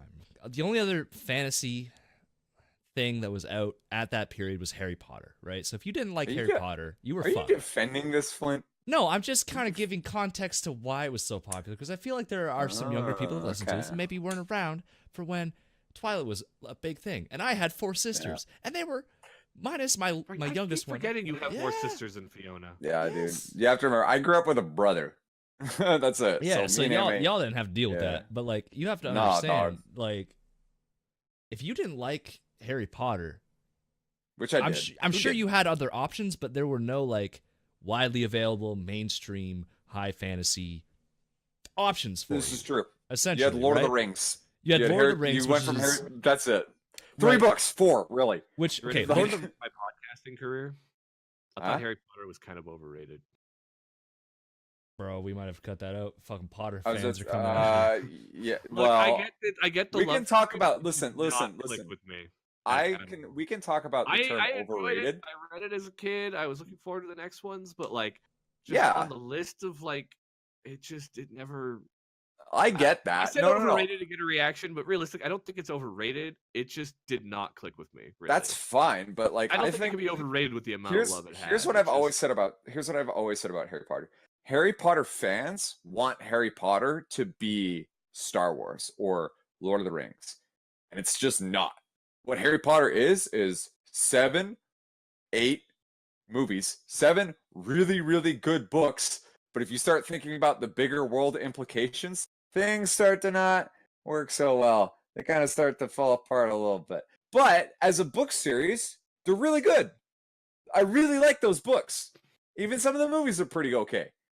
But like, people want it to be like Star Wars has like this lore with tons of books and tons of comics that are all like they were canon until Disney bought, right? Like, you can buy all this shit, and that's what Harry Potter fans want it to be. But J.K. Rowling is kind of like, low key, I'm done with Harry Potter, but also like once in a while I'll write like a little snippet. No, hold on. I'll write a little thing about it. I'm gonna have to stop you there, okay? Because she's not done, and she needs to. I know stop, she's not. Okay, here's the problem. She needs to. I didn't want to go that deep, but you can go ahead, Flint. No, Flint I know is a big Potterhead, so I partly said that because I knew I'd get Flint's reaction. Look, we didn't I don't fight care over the Star Wars movies, so we'll fight with one. I'll fight over Harry Potter. Brian, listen. Both of you listen, okay? I love Harry Potter. I'm not a huge fan of the movies. I think they got better as they went, but I'm not like some are better than others. And I would say that they're up there in terms of like top fantasy series. Like I would say like Lord of the Rings, Harry Potter, and then like Game of Thrones now. But back then, I would say it's definitely the most. It's up there. It's up there. It's definitely the most successful. Yeah. But it's successful. It's unquestionable. J.K. Rowling. Oh yeah. And I say this with the utmost respect. Needs to just put her phone down and stop adding shit to the canon. Okay, Pottermore was fine. Yeah, I agree. Okay, I agree. But she just throws shit out there and she's like, oh, now this is canon. That's not how canon works. Okay, canon is contained in a novel or a short story. The author can't just tweet shit out. And this is what I mean. Okay, there was a continuity question of like, hey, Hogwarts has been around 1 billion years, but been around like 700 years, right? They didn't have indoor plumbing 700 years ago. Oh, I knew you were going to do this. I heard about this. No. But this is a prime example of her just needing to stop talking, okay? Chamber Secrets, the entrance is in a bathroom. That makes no fucking sense. And all she had to say was, yeah, wizards figured out the plumbing shit earlier. Whatever. It's in the book. Don't overthink it, right? What she said instead was, wizards just shit on the floor back in the day and then magic the poop away. Why do I need to know that? Why do I as a reader need to know that? Okay? Hold on. Something just fucking disconnected. Give me a sec, Brian. I'm sorry. I'm gonna cut this out. Hold on. Okay. Okay. We're good. Sorry. We don't need to reclaim. The point is, I totally heard that. Sorry, Brian. What did you say? Repeat yourself so I can scream. I said, why do they have to shit on the floor? Why, like Game of Thrones at least has them shitting in a chamber pot. No, but because they're magic. You can have magic pots. But hell, they don't even need indoor plumbing now. They can literally just have a bench with a hole and a pot. Yeah, it just vaporizes it. Just shitting there. Why shit on the floor? But that's what she just said. But that's what I mean. Is like she's it's not that she's done. It's that she doesn't want to write anything else because she's made $1 trillion. Okay. Yeah. She's like apparently the wealthiest person, more wealthy than the queen. Yeah, she doesn't need to. Okay. But instead of just leaving the series alone or adding to it in like Magical Beasts and Where to Find Them. Short stories. Excellent edition. Or short stories. Or like these other little things that aren't just about Harry. She just tweets out, yeah, this is how this was done and it's canon now. Fuck you. Deal with it. Stop. I don't need to know that wizard shit on the floor. That taints my Harry Potter experience, if anything. Because now I'm just thinking, like, bro, imagine, like, you're in fucking Snape's class and fucking Hufflepuff next to you just fucking rips a fat log on the floor and just, like, points at it and goes, like, be gone, shit. And then it's gone. And you're like, and now, like, as a muggle, you got to deal with that? You're just like, bro, what? I'm sorry, Snape. Hold up. Stop mixing ingredients. That guy just pooped in public. Can I just say, yeah, it would be a fucking Hufflepuff who does some dumb shit like that. Just ain't no self-respecting Ravenclaw gonna do that shit. No, but that's what I'm saying. Like, why? And it's kind of a meme now, like in Harry Potter. Yeah, fandom I've heard circles some, like, where, joke like, things. Yeah, where like it'll be that meme when, you know, it's like no one and like nothing, and then it'll be like J.K. Rowling. Yeah, Dobby and Creature like to like finger each other's assholes every night or something. But she literally like does stuff like that. It's like, if you want to add stuff to the canon, I don't care. As a reader, I'm for that. I'm a fan. Please make new books or short stories or something instead of just tweeting it out and just tweeting random shit out like that, because you're just gonna get flamed and you're just gonna make the rest of the because now I gotta deal with, like, oh, I'm a big fan of the Harry Potter books. I think they're excellent. Oh, but did you hear wizards shit on the floor all the time? Like, no, shut up. You're making it worse for everyone. Just, like, some of them, like, she tries to do like serious ones. Like, she's like, werewolves are a metaphor for people with HIV and AIDS, and you're like, wait a minute, what? That's fine. She didn't invent werewolves though. No, but in her story. That part, right? that doesn't bother me. Like, if someone wants to it doesn't bother me, but if you think about the context of her writing with that in mind, things don't add up. Like, okay, what does that make Lupin? What does that make Fenrir Greyback? Some dude who loves giving people AIDS? Yeah. Like, it doesn't make, you know what I mean? There's just, like, questions that need to be, well, I mean, like, to be answered. it complicates things unnecessarily, and I think that, like, I have no problem with, like, yeah, that's what you meant. That's what you meant. But then, like, she's just adding stuff that's, like, so far out of the purview of the books. Oh yeah, it doesn't matter. What are you like? doing? There's one exception to that, and that was the very first conference, and that's when she announced that Dumbledore was gay. Now, some people say I really don't care that Dumbledore was gay. I prefer they didn't have a sexual orientation. But I always kind of felt like the Grindelwald-Dumbledore relation was missing something in the books. When I read the 7th book, I was like, there needed, like, these two characters knew each other for a very short amount of time. They had the same ideas and they were passionate about each other. And then when she announced that Dumbledore was gay, I was kind of like, oh, that makes sense. Like, you can, says that out there. Maybe she should have said it in the book. Maybe that would have made, you know what I mean? That's what I think more people were mad about, is that maybe she should have just said it in the book that they had a loving affair. It's hard for me to speak to that fully. Yeah, but that's a fan debate though. That's something that's like, okay, maybe you can talk about it. It is very hotly debated, because a lot of people were saying, like, if that's what your intention was, and that's a wonderful intention, put that in the book. Because adding it after the fact makes the representation that you're putting it in just like to get likes on Twitter. Cheap. Yeah, it's cheap. Exactly. And that was the first one she did. She didn't do that one on Twitter. Remember when that? Yeah, she did that at a conference. It was like, whoa. But now it was a conference. It was like, what? Like, yeah, and she could do that because she's got fuck you money. But yeah, well, she talked about other shit too. Like, it was like the end of Harry Potter. But Brian, I can't get mad at you for thinking it didn't hit with you as much.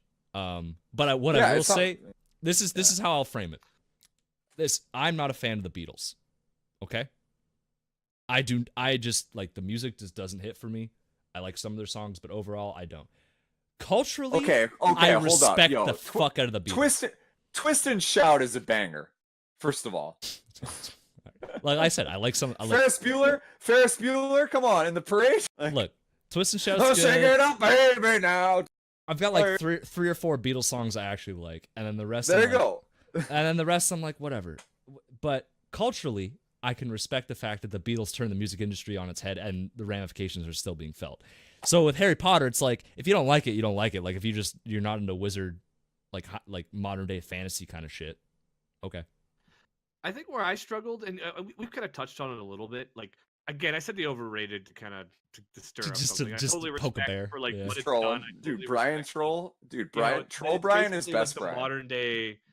Yeah, it definitely was a Brian Troll. I definitely respect that it's almost like a modern day Lord of the Rings, where Mhm. it's like it's created this Oh, yeah. world, Easily. but it's now done in like our lifetime. And like Game of Thrones is sort of doing it too, where they've created a world. But this one's it did create a fairly unique world, different than the others. Yes, Right? it did. I do respect that, but some of the things like we were talking about with the continuities and some of the other shit, like I struggle so hard with like the way that wizards just like scoff at muggle technology. And Mhm. like and I struggled with like, okay, the entire world that she has created like falls apart in like 1970 or 1980 when like technology starts to increase. Like they're laughing about the telephone, but then like literally like how does wizards work today with cell phones? Are they still gonna be like sitting there Yeah. sending messages with owls scoffing at the muggles? Like there just comes Yeah. a certain point where it's like, oh, they're Yeah. looking at the car and they're so Keep in confused. mind, It's like Harry I can't Potter. get behind the almost like scoffing at the muggles, but then still like using stuff that's like 400 Inferior. years Yeah. old. Keep in Like, mind, Well, Harry Potter, the inferior to even the story. timeline that Harry Yeah. Potter happens in, and it's The like story takes place in the 90s. Keep that in mind, because that's when Yeah. the first book came out. I don't remember what year, like 93, 94. It was around there. 91 and it ends in 98. I'm pretty sure. There you go. So, like, for the story of the books, sure. But yeah, you know by what? 98, like the fucking internet and like the things that are happening, and they're like, well, we'll just wipe their memory. But are you wiping the whole like every video recorded? Like Yeah, see, I was gonna technology was say, getting to a point where it was like I think where I struggled is I couldn't suspend my disbelief. oh yeah, by the 2000s, by the 2010, like that's when I everyone's think the got an Muggle iPhone. side of it was handled pretty poorly because, like, if you're Sure, a but Muggle-born that's- wizard, yeah. like if you're like Hermione, Yeah, like, you Oh, yeah. probably have a tablet. Even in the 90s, those were a thing. Like you had an Well, she's e-reader. writing with the fucking like they're not even yeah, using like you're not gonna go home. quills and ink, and it's Yeah, like I mean, living Like in a fucking castle. Hermione like, ain't sure, going it has home. Modern, you got a sure it has YouTube modern account. fucking plumbing, but like it's not that modern. Like you're still shitting in an old like smelly castle. Dude, they're still shitting on the floor as far as I'm concerned now. Like, And That's it the was lore, dude.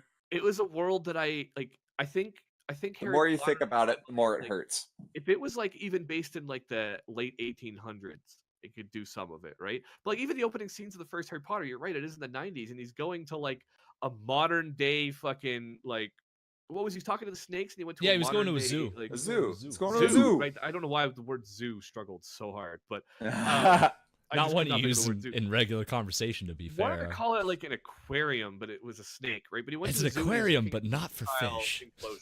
That's why I was struggling. I was trying to think of the words reptile enclosure. And he goes to reptile enclosure and he's talking about it, and they have fucking fluorescent electronic lights.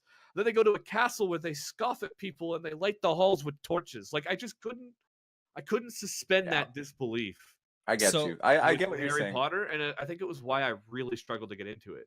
I think I could have enjoyed it a lot more if it went a little bit more medieval and then separated the Muggles and the like. It felt so disjointed. That So- it's like, I agree with you, Brian, because I feel like a lot of Muggles would have come in with their technology and said, "You guys are idiots. This stuff's great." Yeah. And a lot of the younger wizards would be like, "Holy shit! You mean you could?" Yeah. Because Oh, yeah. even pagers were a thing in the 90s. Yeah, that you would've send been- a fax. Like, In what the do you mean 90s, you have an send a owl fax? fly? What do you mean you have an owl fly and Harry 400 Potter is kilometers really to just deliver like a letter? Like, magical fucking Amish community. dude. Like no technology. Yo, I never thought of it. That's true, dude. yeah, but it's more of an allegory to how like the upper and lower class Yeah. British there's some of society that shit in function there. where, and it kind of works and it kind of doesn't, which is why I agree with you to an extent, because I feel like the Muggles would have brought something Listen, and the Wizards would have, holy shit. Just read the books as they are, and they're Yeah, good. stop, don't read her tweets. Just read the Honestly, books. I've only seen one or two of her tweets, and I'm thinking back to when I first experienced Harry Potter as a 12-year-old. Don't and think I- about the context of the books. Just read them as they are, and they're great. They're fantastic. They're amazing. They'll get you into reading. They'll get your kids into reading. Mhm. Well, I respect how much it got kids reading, 100%. Yeah. Oh yeah, Yeah. yeah. It's huge. But like Uh, after that, Listen, Um, I'm just saying, there's a ton of fandoms out there. You gotta be nice. Harry Potter is probably one of the more passionate. You know what? I'm gonna piss off a fandom. Lord of the Rings is fucking hard to read. There's so many songs. Yeah. There's so many songs, dude. Stop. Songs and literature, or like paragraphs that just run on sentences. J.R.R. Tolkien was the world's first DM. He spent all of his time creating a massive world, and like he was so focused on all of the world creation. That was his passion. Yeah. Then he wrote books that often were about exploring his world, and I think some people really got into them because it really let them dig into the world, and then they realized if there that's was what you want. deep shit to find in that world. Yeah. Mm-hmm. I think that's what people liked about Lord of the Rings. Now, not to say it's a bad story, but my It's a wife, fantastic again, story. avid reader, said that Lord of the Rings is, and I've met a lot of people, huge Lord of the Rings fans, that say the books are actually like not the easiest thing to hard get to through. fucking read. They're hard reads, is what I've heard. You know- I had to read You know what I hate Fellowship reading? twice. Oh fuck yeah! Back to back. I had to read the Fellowship twice, back to Even back. The 'cause I Hobbit, didn't bro. get- You know what I hate reading? Song lyrics when I don't have any fucking beats to go by. I feel That's ass. dull the knives, blunt the forks. That's what Bilbo Baggins Okay, hates. okay, but after seeing the movie, I can go back and read that song lyric and go, okay, no, I can get into it.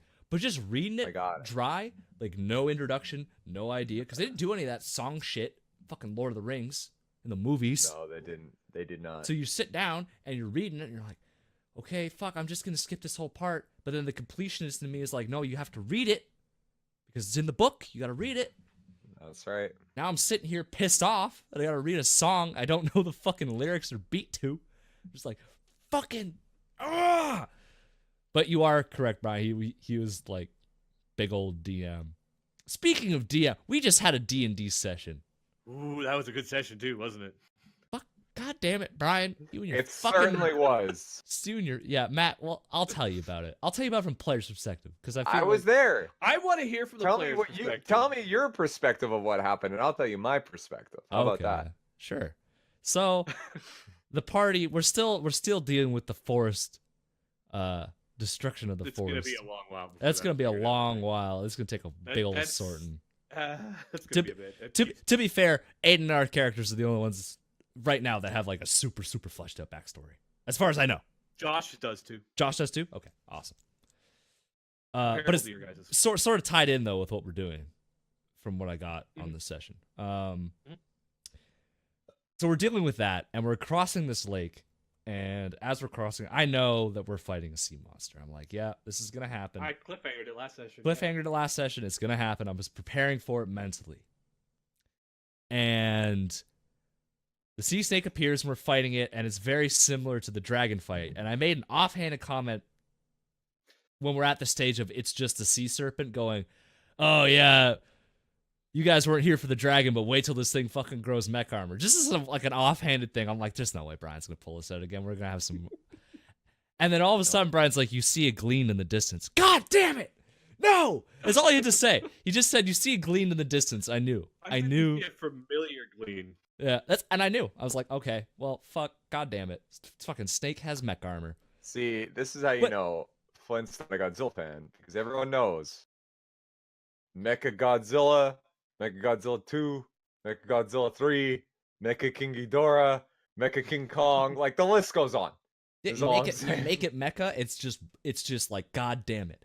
And it was You even just worse know. You're like, because there was like little Warforged, which is just like little baby Gundams, Matt, fucking riding the armor. So the baby Gundams I'm land. the only one that sees it, so all I do is I just whisper Flint. You see Warforged riding on the armor, and Flint's just, God fuck damn it, Brian. And the party's like, what? Come on! And Flint's just reacting and getting like Just upset. swearing. He's like, oh fuck me, really? Really, you're doing this, Brian? And the party's like, what? What does your character see? I'm just what are your screwed. Alpha C? Taking Yeah. hobbits to Isengard. Oh my fucking god, I was so mad. But you have like the previous session, my character had got his ass beat by a bunch of Warforged. So I already have like this negative view going in of like, I don't want to fight these guys. And then Brian says there's like 1 million of them on the thing. God, fuck. I I was so mad. And when they landed, I knew they were minions, and I just said, you know what? No. I'm immediately raging. Immediately, I'm pissed. This is the nerdiest episode of any podcast ever. We went from Marvel movies to books fandom, and now we're doing D&D. Yeah. Like if Bryce was here to talk about Naruto, that's the complete the summoning complete. You know what I mean? Like, if you guys didn't know, we're kind of nerds already. Like, if you weren't aware. Whoa, sports. Yeah. Sports ball. See, I'm still curious from your perspective. Because I know I talked to Josh about it after, and he said the one problem he had with that fight is he just felt like the fight was out of nowhere or it had no connection. And I was like, I concur. But I said to him, I was like, it's kind of like the fight you had with the Burning Village and the first fight that started after Sylvanas was destroyed. That it's just the continuing assault from the past. This is just what was happening in the water areas. That this is also an arcane sea snake, and that all this stuff, like, it's just a continuing assault. When I said that, he's like, oh, yeah, this fight makes a lot more sense now. But that was a disconnect he had. But I'm still curious from your perspective, because I felt like that was one of the best sessions I've run in a while. Oh, no, I had a blast. It was, I definitely, from a combat side, like, I understood the context. Yeah, I mean, of course there's water monsters, there's fucking dragons drakes flying around everywhere, demons, shit's just popping out of the fucking woodwork. So I'm just expecting we're crossing a big lake. Okay, well, I mean, I'm sure there's monsters in the lake. I'm positive. I was gonna try and ride it, like do like a cheeky fucking ride, but then that thing started just beating the hell out of us. And I'm like, you know what? I'm gonna hang out here. We'll see how this blows over. I felt like the combat was fun. There's a whole bunch of different. It was long, but I went through like multiple phases, so it felt like it was 5 different unique combats, even though it was like one massive long fight. Yeah, that was the kind of thing that you could almost end a campaign on, for kind of fight. Like here's your end game battle. This is just Brian's like middle of the session. This would be cool. Yeah, it would be fun. Big old sea snake. Yeah, it's weird because Commander, dude. Yeah, that's well, I was thinking that during the fight, but it's. Your sessions compared to my weeklies are fucking. It's wild because like my week is like, okay, we're gearing up for a big fight. What is it? 6 wasps. Oh, all right. Okay, that's it. No problem, dude. I'm saving my powers because I'm so used to you just like pulling out all the stops, where I might not blow a rage at the start of a fight because I think there's multiple phases. I know Brian has something else cooking up in his head. Oh, that Brian. But my other sessions are only 2 hours long a week. So if we get into combat, I have a hard time switching gears and going, oh no, these 4 bandits? Yeah, that's the fight. That's the session's fight. Yeah. Yeah, This is why I needed to do long sessions and once a month, because they take a lot of work to kind of prep them and get them right, even just in my head.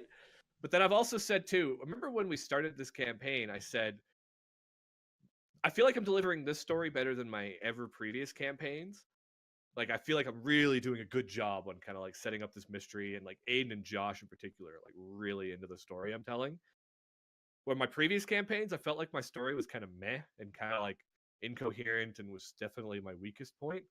I feel like now my RP is where my weakest point is. Whose house is that? Whose house on fire?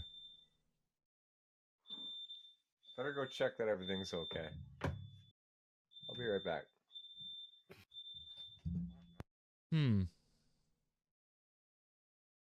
we want to wait for Matt to come back? Oh, we can just keep going. Matt's this is D&D talk. Matt's already like, I can see him just mentally going, okay, I'll just wait till community challenges. Right. Yeah. But I did tell you when we started this campaign, and you probably didn't really have a clue about to the degree I meant. I said, at the time I felt my story was weak, but now I feel my story's pretty strong. I was like, but I can promise you that my combat will be memorable. Yeah. I feel like I've held up that promise. Yes. No, combat is fucking nutty. And even like on the RP side of it, I've been enjoying myself quite a bit. The last session with Arachne, I was kind of thinking like, how would Bjorkus play it? Because it was, he's not the most charismatic dude.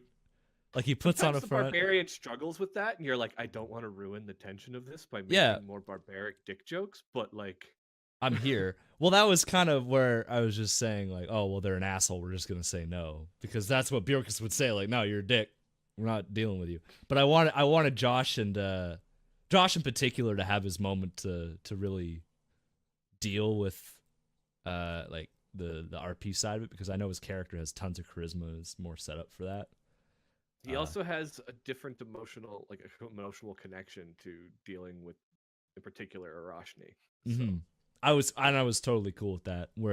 Because in the fight, when you have a combat, Aiden and I are doing like 60 plus damage a turn if we get all our dice hits in.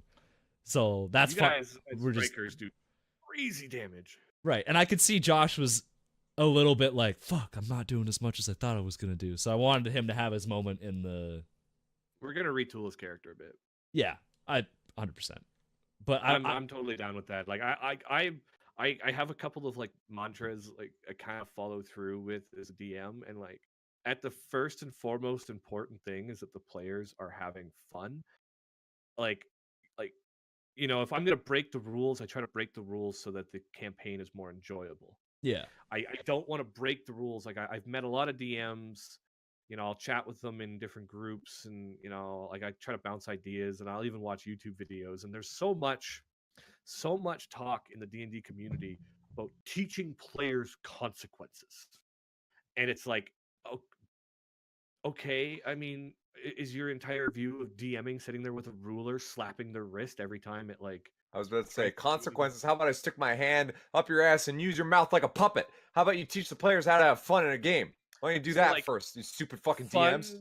God damn. For me always comes so much first, and so stuff like Josh is just not really like, he's enjoying the RP of his character. I'm not gonna let him change his name, his race, his backstory.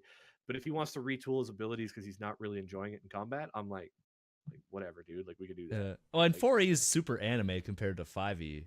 That's why I wanted to try it. Yeah. So because it is so much more anime. Yeah, no one wants to be the side character in the anime that like can't do shit. Archaon, I think, no one wants to be Krillin. Character in the party. Oh, 100%. Also, like he went full tank, but like he's not like AoE tank. So he's not like pulling mobs, which is super. I think he built it though. And of course he's the one that's like the least in, so it's hard to like chat with him every week and like feel out how he feels about certain things. I think he built a character that works for 5th edition, where often you get in and you just tank one monster. He did not make a character that works well with Brian's style of crazy, insane combat. Yeah, where I often like them, like a lot of D&D combat, and this is one of the things I learned very early into DMing. 5th edition as well, and 4th edition does it a bit too. It's often about like death by 1,000 cuts and wearing the party down. I did it a little bit with the giant spider dungeon, where it's like you're doing these fights, you're taking these short rests, you're trying to heal back up, and then like you're pushing through and you're running out at like a lot of dungeons. Like if you look at even the pre-made campaigns, they are massive dungeon crawls. And so the party pushes and pushes and pushes in the same dungeon constantly, wearing down slowly. Every spell you cast is now a spell you can't cast later, right? So it like becomes this big decision. And even 4th edition with your daily powers. And the way I've often balanced combat is you need to blow every fucking thing you have, and it's going to be down to the wire for everybody, right? Like I love doing fights that are like, in these moments, like the fight we just did yesterday, where it's like you were full rested before and you're gonna full rest after. I didn't do much of a dungeon. I just kind of insert fight in middle of story moment, and fuck me if you aren't gonna have to earn it, right? Like, yeah. Well, I mean, I blew both my fucking dailies immediately. Oh, everybody blew all their action points. They blew all their dailies. They blew everything they had. Still tight. And like one more round, that ship was going down. Like exactly. It was tight. Richard almost died. You got wailed on, but Richard healed you up a lot.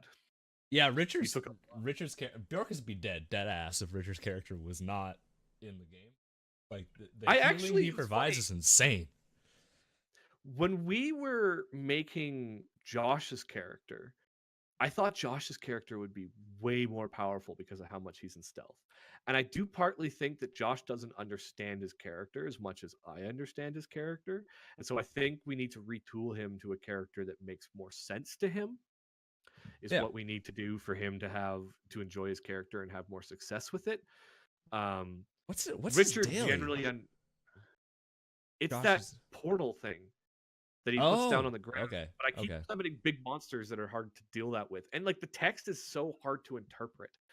So when he summons that portal, like he had some early stuff. I think he wanted to be a CC'er, but we got Richard, who's the healer, and then you and Aiden that do damage. Like I'm totally down with Josh just going like full rogue. But he does like certain parts of it, so maybe he'll still keep his class mix, or maybe he'll just go full wizard. But we need to retool his character a bit, I think. I think he wants to do damage, though, and that's the problem, is he went an illusionary wizard, and wizards are controllers. You notice how little damage that Fiona does. Fiona doubles as a controller and a healer. Yeah.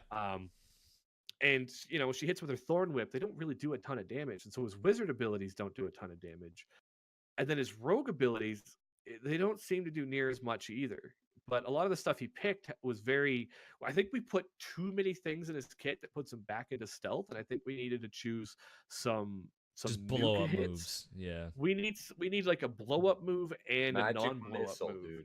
Magic missile. When in doubt. Right? Like that move's fucking one, sick, like your Howl of Fury hits pretty hard, right? But like all of his daily powers as well, or all of his like encounter powers, they're not nuke spells. So he doesn't ever have anything that just nukes. And I think he wants to play a striker. I think that's ultimately what he wants. We might maybe tweak the rogue out of him and just keep...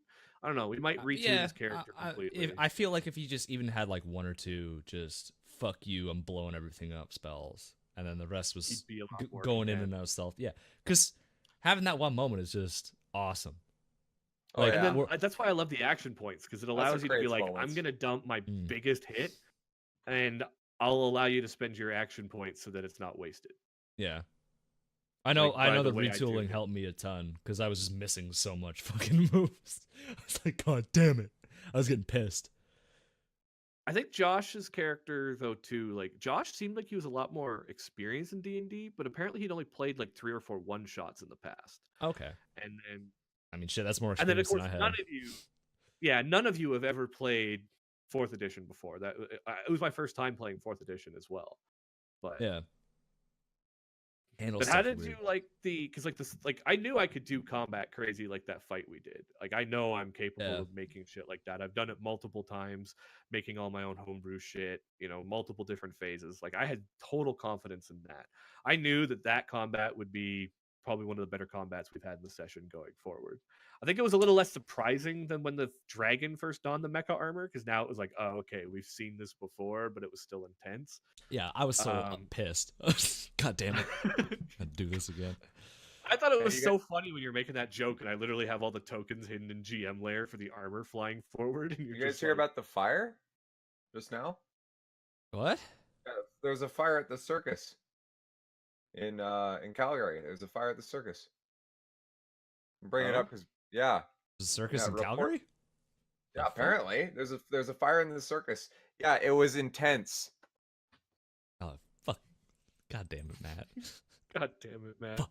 You got me. You got me. I had to break up the D&D shit. Let's go. Oh, Matt, but it's not gonna get any better. All right. D&D was sick. I enjoyed the combat. I enjoyed the RP side of it. Aiden finished it. He's like, intense combat, intense story moment. This was a packed session. Yes, it was very packed. It was long. But technically, like, because we only do once a month or once every 3 weeks, but then we do like 6 to 7 hours, we get like as much D&D in one session as you get in your weekly sessions, just all at once. Yeah, that's what throws me in the weeklies. With that time frame, allows me to do combats that take that long, so it doesn't take 3 sessions to finish.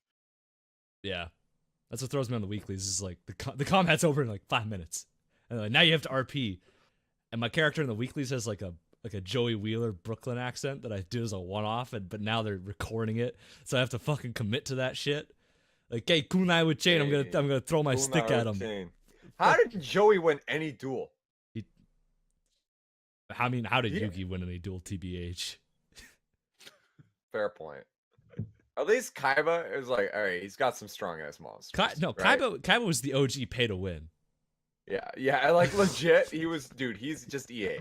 I respect that. But like, Joey had Kunai with Chain and Time Wizard. That was about it. Like Red Ice. I think he had Polymorph too.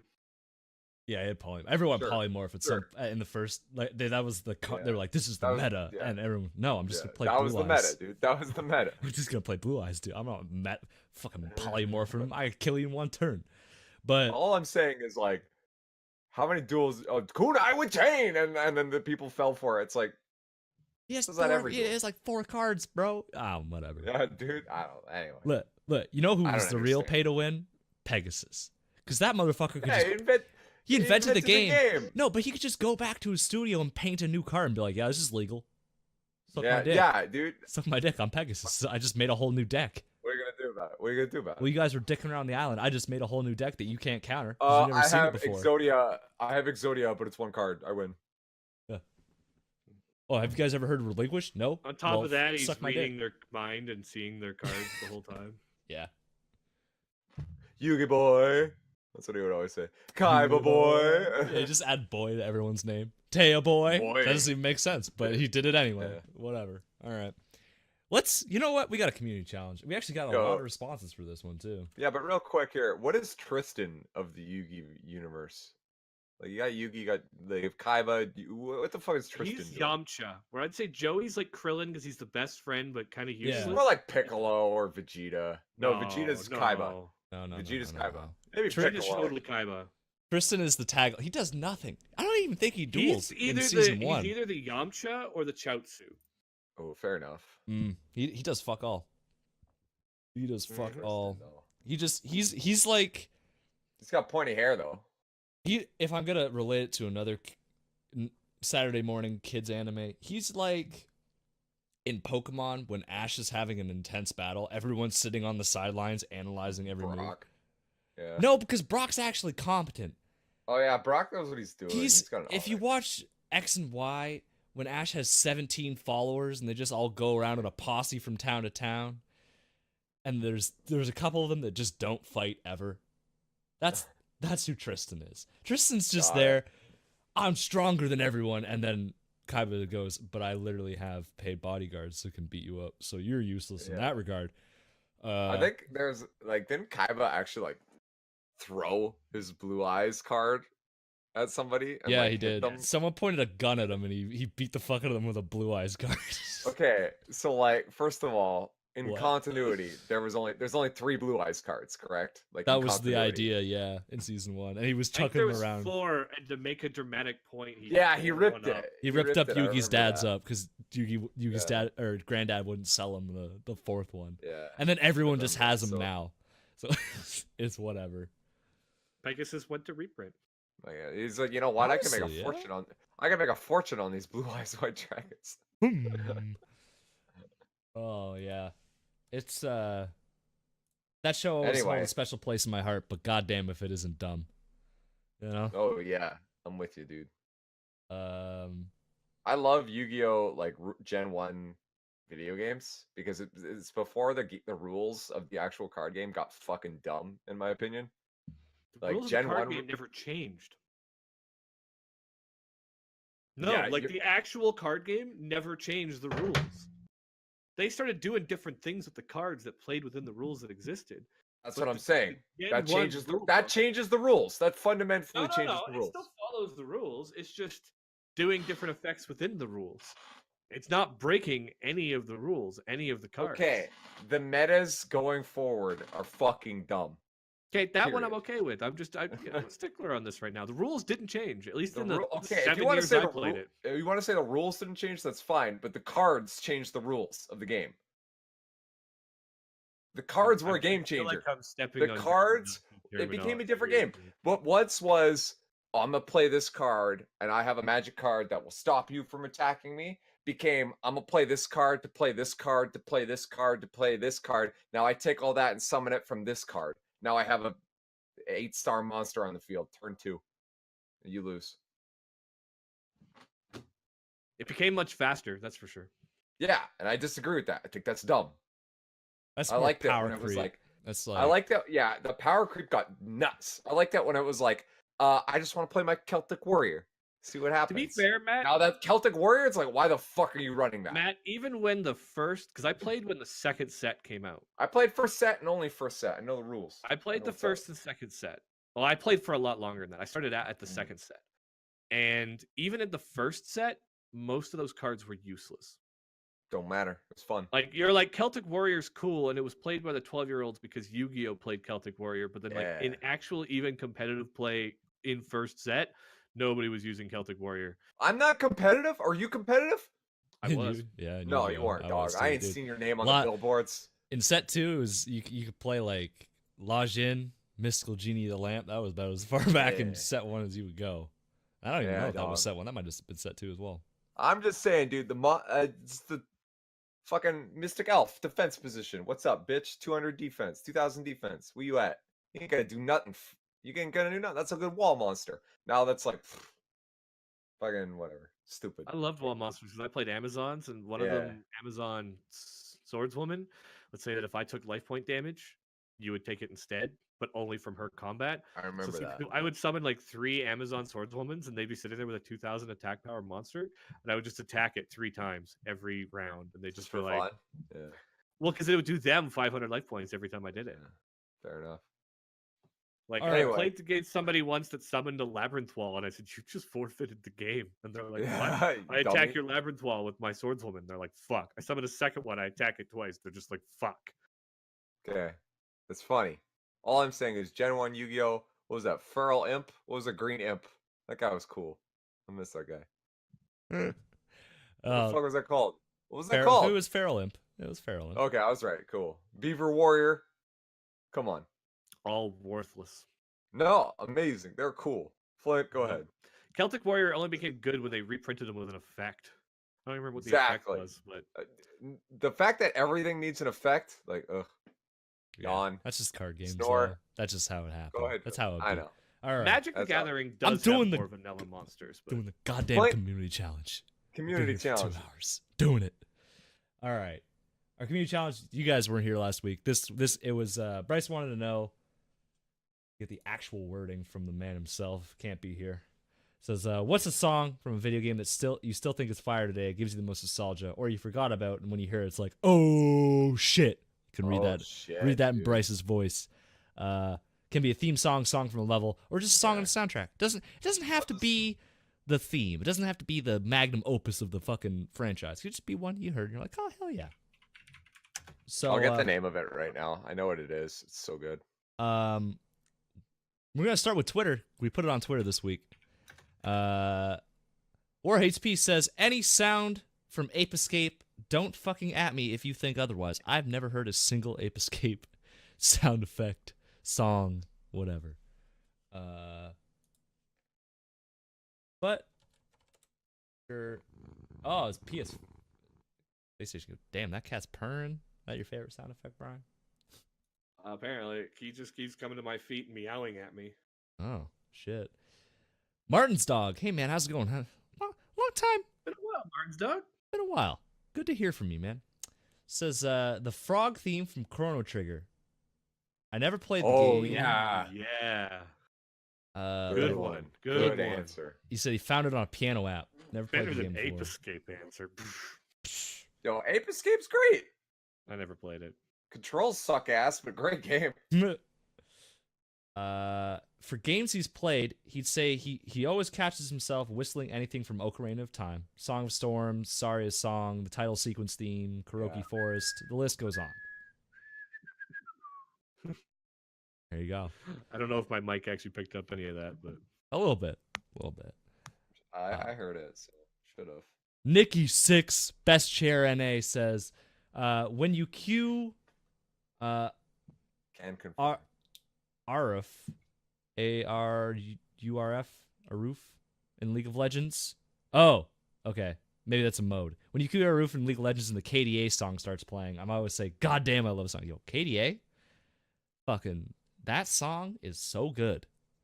It always appears in my League of, like, in my recommended in YouTube. Hell yeah. Okay. I'm all about it. I love that shit.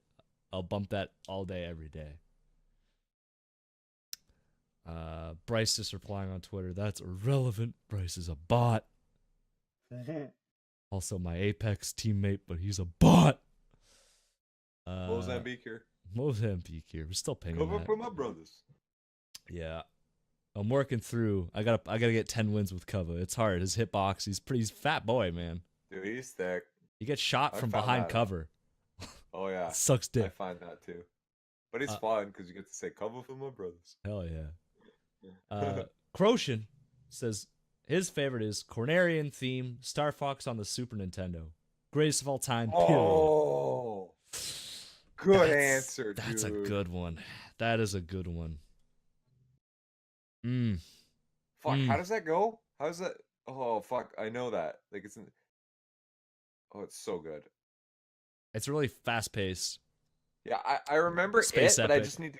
Hold on. Yeah, give it a listen. Give it a listen. I'll keep... I know that it... Oh, yeah. I'm going to keep going.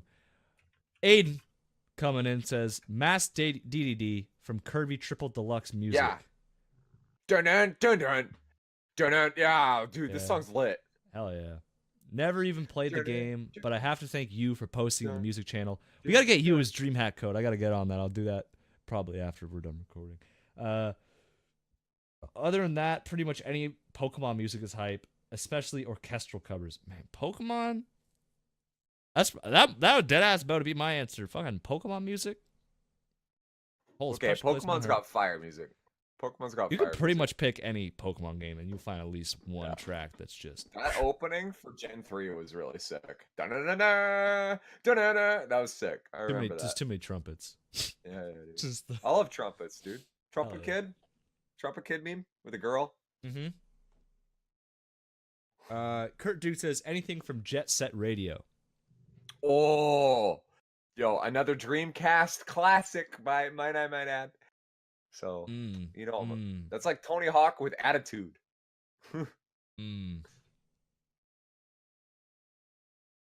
Dep Nation, the opening theme, the Halo theme song. Oh, memories, dude. Man, not just I know this is Dep Nation's submission, but the caveat to that is the rock theme remix from I think Halo 2. When you're on Earth the first time and the humming starts and you're driving through on the Warthog and then you go over a jump and just the fucking electric guitar starts, you're like Flint. When Master Chief Collection comes out, are you and me gonna play through the entire series? Yeah. It's co-op. Yeah, absolutely. Yeah. I feel like that's what needs to happen. I love that shit. So I love good. That shit too, dude. So good. My god, I used to play co-op in that game so fucking much, dude. So fun. Oh my god. Yeah. That's happening. We're about halfway point. Brian, what's your favorite? Oh man, I've been trying to limit it to one answer. I got a few answers here. First one, Mega Man X. Just like Mega Man X, Mega Man X2, Mega Man X3. Yeah. There's some fire shit in there, man. Even like X4 and 5 had good music. I didn't play gameplay much 4 and 5. I had 1 and 3 and played them through both like 20 times. Yeah.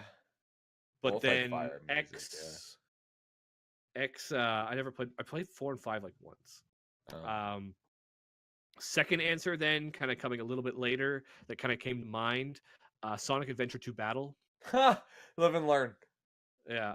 Yeah. And then the most recent answer, the first thing that came to my mind, but I wanted to go a little bit more retro with some of the answers, is basically the entire Persona 5 playlist. Yeah. So I have and, like Persona I love 5. like when I love like it's you want an instant like on YouTube, like start your video and like have all of your background music from Persona 5. And like so many people do it, but like the music is fire. I love Persona 5 because I've seen footage of it. I've never played it, and I own it. But I own it too. Oh, I own it. I'm like 20% through a second playthrough. I was about to say it's 100 hours to get through. Oh yeah, like easily, and it's like so good though. It's so good. I can't do that. It's probably in my top 5 games of all time. For me personally, like on my personal top all time games. Yeah. It's see. Fair play. I'll get to it eventually. I own it, so I'll get to it. You got eventually. it. Matt, what's your favorite? What's your favorite music? Okay, so there's a song. Okay, so Tekken 7 came out. Yep. And it's very like you could tell that the creators of Tekken wanted to actually tell a story with the last, like, this could be spoilers. This is spoilers, okay? But there's a song called Heat Haze Shadow, and it's you fight. Okay, whatever. Spoilers for a game that's like 2 years old now. So in Tekken 7, basically it's the story of Heihachi, and he fights Kazuya, and Kazuya and him have been fighting for 6 games, and they fight in the first place where they ever fought, and you play as Heihachi, and you're basically fighting knowing that you're gonna die. Like, that's kind of what the game's about. Like, you can't beat Kazuya, but you do it anyway. And there's a song that plays, and it's so fucking good. And there's like cutscenes, like Kazuya will hit you, and the game will like flash like flashbacks really quick on the screen about like Tekken 3 and like Tekken 2, and it's so good, dude. And the music that plays is so intense. It's like this like rhythmic techno upbeat fast, and you're just like, it's so good. It's called, I'm gonna say that again, Heat Haze Shadow, and like it's like actually probably one of my favorite video game songs ever. Like, for me, buying and playing through the story mode of Tekken almost wasn't worth it until I did that final boss fight, because it was just so good. I was like, holy fuck. Like, I wish fighting games would take that and make that like a full story mode. Like, if every, like, that last fight is so good. You fight him like 3 times. You know what I mean? Like, you have to fight in like 3 different segments with 3 different things happening, and it's like cutscenes in between, and oh, it's so good, dude. You just really feel like this is Heihachi's last stand, and then he dies. Like, spoilers, but Kazuya kills him. Like, you know what I mean? I mean, this isn't the first time Heihachi died. Like, he died in Tekken 5, so he might come back, but he dies. You know what I mean? And it's like, it's so good. And you playing him die. You know what I mean? Like, you feel that. So it's really fucking cool, man. It was a sick fight scene with the fucking awesome music. They're like punching each other. They're fighting in a volcano, and they're like, their hands like collide, and there's like explosions going off in the background with like lava and and the music going with it. It's so good, dude. It's so good. Hell yeah. So Heat Haze Shadow from Tekken 7. And I thought about, there's Final Fantasy 6, that is Final Fantasy 3 over here. That had some sick music. The theme of that music was really good. Kefka and all that had a good song. A couple other games I could come up with, but that was like, for me, especially in modern times, we don't really seem to get like super memorable shit. So that's why that really, like, it's on my iPod. I bump it at the gym. Like, it's fucking dope. I love that song. Yeah. I don't know if that's just there's less single player games, but I can't even say that because like just the music wise. Yeah, maybe the music isn't as. I guess Halo is pretty fucking modern still. Halo's pretty recent, but that was a whole orchestral score, and that was still when you were single player. Was I guess the focus. Smash had that song. Smash Brothers had that. Smash is good. I always put a little asterisk next to Nintendo because they just do whatever the fuck they want. That's true.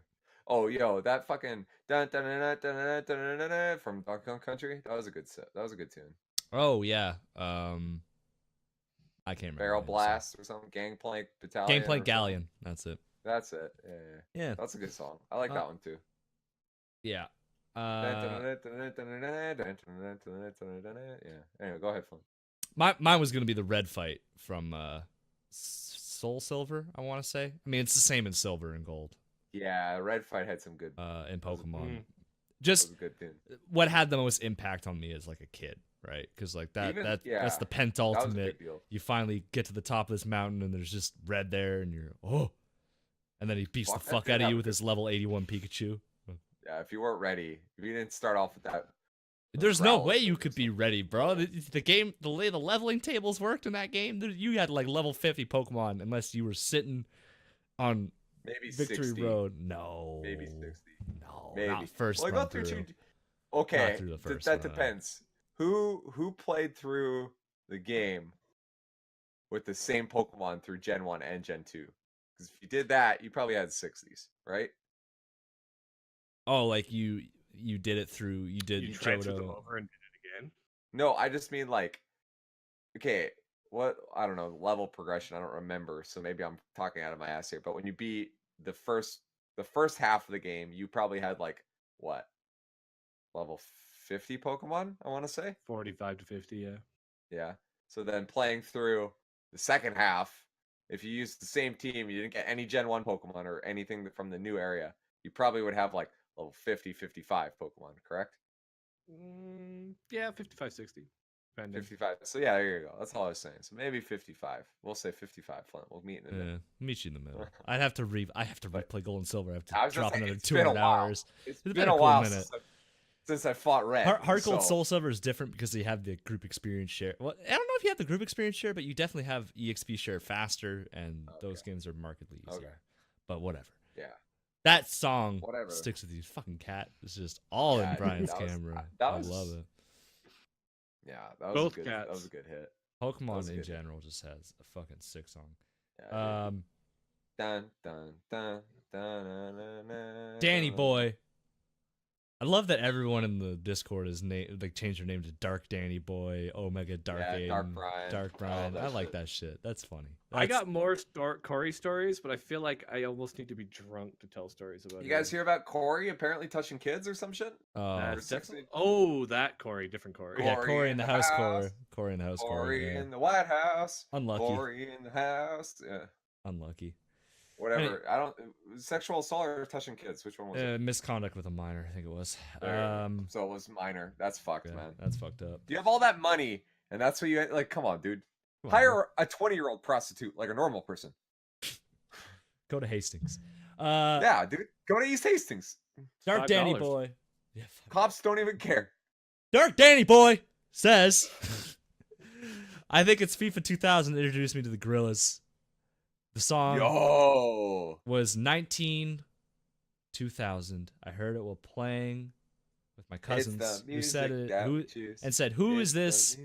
And why is my body moving in this fashion?" And he put a gif of get the cool sunshine. Gorillas slap, dog. They still slap to this day.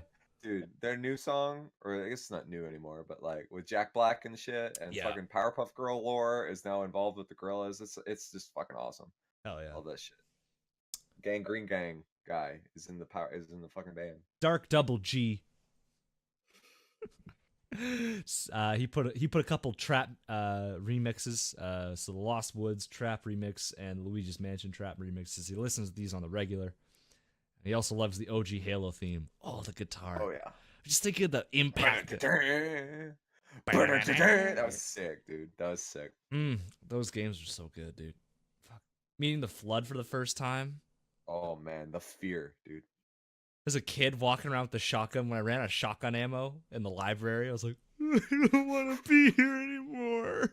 It took so much assault rifle ammo to do anything to the Flood. So much. Classic minion monster. Yes.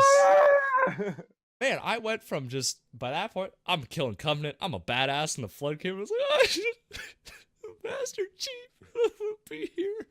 I love that. The introduction of the Flood, that was like a game changer for Halo. Oh god, yeah. It was in the first game though. That's what I mean though.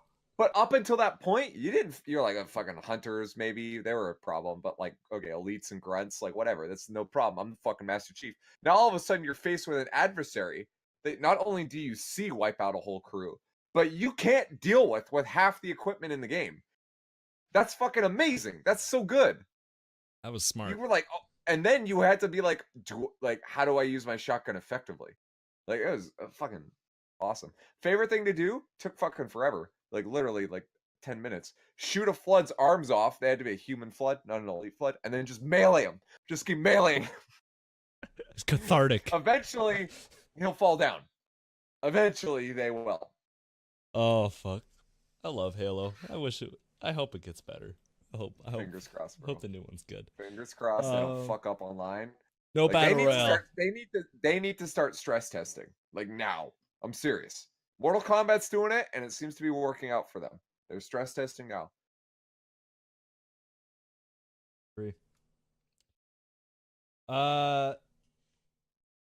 Bryce isn't here to tell us his favorite song. This is on Community Challenge. He's not here to fucking say. Son of a bitch.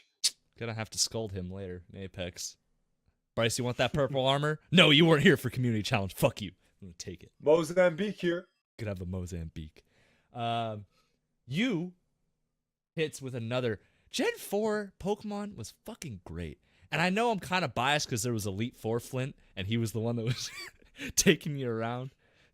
But Champion Cynthia music, he has like a small snippet of it from Twitter. That fight music was so good. Yeah. I re-listened to it when he posted. Damn, this slaps. It was so good.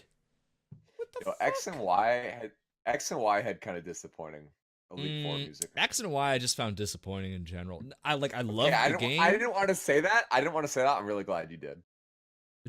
Like Black and White were by far the worst in my opinion. Like Black and White, Black and White 2. Yeah, Black and White I didn't even finish. They're the only Pokemon game out of all of them that I didn't like get to the Elite Four. Did not enjoy. I was not happy with Black and White. X and Y was disappointing in the. It made the game too easy, in my opinion. Yeah, way too easy, dude. Dude, there's only one person in the game with 6 Pokemon. Yeah. The Elite Four they have 4 Pokemon. They don't even have 5. It's like, I'm an adult. I've been playing these games for 20 years. All right. I was talking with my buddy about this. Damage works, all right. Yeah. I get it. 1.5 multiplier. What I want for Sword and Shield is the first area is kind of like the learning area. I'd like them to have multiple regions. They probably won't. But what I would like is your first area, which is brand new, is for the kids to learn how to play Pokemon, because I understand this is a children's game series, right? No, the first full region for kids, right? Yeah. And then you can go to different regions. You can go to Kanto, you can go to Johto, whatever. And those ones are hard as fuck, or progressively harder. So that I think we've all always hoped we could go to like everyone wants that. Oh, but we're not gonna get that. If they made a DLC, I'd buy it in a heartbeat. What was the more recent one again? The newest one was Sun and Moon, which it was Sun and Moon. Yeah. Again, even easier. Like yeah, I hope not, but I'm tempering my expectations. Dude, Sun let's and go Moon was Eevee fun, though. Let's go Eevee. 2v1 battles. I thought that was a good idea. Let's be real. That game was actually from what I understand, that game was fairly challenging if you turned off the helper. Sure, I bet. I'm sure. It was actually fair, mainly because you had to run an Eevee or a Pikachu the whole game. Fair enough. I mean, you didn't have to, but you kind of had to. You should. Yeah. Respect the rules. Did people actually evolve the Eevee? You can't. You can't. What's the fucking point? Nobody actually used Eevee. No, they made Eevee super good though. He has like special moves and shit in that. Yeah, it's got like it's like the Pikachu that knew Surf in the old games. Pokemon Stadium shit. Yeah. Yeah. So excellent choice. Fucking Diamond Pearl, underrated. Platinum was like, if you're gonna play one, play Platinum. That was really fucking. I've never played any of the like later ones. Like it's like I played Diamond, or I had Pearl, but I've never played like the Platinum, or I've never played like the Yellow, or what was it that came after Gold and Silver? It was Crystal. Like Emerald or Crystal. Never played Crystal. Never played. Never. My sister always picks them up. I've never done it. Always. I don't have to. Always only played the like original 2 release or whatever, and then nothing else. Man, I would. Do you guys ever play Pokemon Mystery Dungeon? Yeah. No. I wasn't. I don't know. They're all right. They're okay. It was like Pokemon Ranger. I remember as a kid, I remember really liking. Is that the last community challenge? We are hitting a good 2 hours now. No, we got a couple more. I was trying to burn through them here. Finish her off, Flint. Dark Hi He says, I have 2. I use both of them to help me concentrate when playing games. I can really tune into the song and drown out everything else. Decadence by Disturbed, and the original Need for Speed Most Wanted, and What I'm Made of from Sonic Heroes. Sonic Heroes, dog. Yeah. Go. Crush 40. Willow comes in and says, mine has and always will be the battle end song from Final Fantasy VII. It's not even that great. It just hits the feels when you hear it. It was the first real RPG game I ever played, and something about that sound was awesome. Brian, you played that game recently. Do you concur? Is it pretty good? Mm-hmm. Good sound. It's fire. Oh, fire! Got the fucking seal of approval. I think they did a good job in Final Fantasy VII of like the music matching the tone of the scene. Actually, generally Final Fantasies are pretty good about having music that matches the tone to the scene. That's true. Actually, if I was to go to other music that just like clicked with me, I totally went full like anime version of Spice Girls for Final Fantasy X too, and like all of the songs they had. Yeah. When I was like 14. Will also says something about the sound of the original Pokemon battle, like music. Yeah, man. Pokemon always made you get into the moment, I felt. And the One Nation finally coming in says Wily Castle from Mega Man 2. I never played the classics before X. Ooh, Mega Man 2 had a sick soundtrack, actually. Mega Man 2 and 3. Fuck. Yeah, those are both good. I'm noticing a lot of Nintendo games on here, which I kind of figured would be the case, but this is true.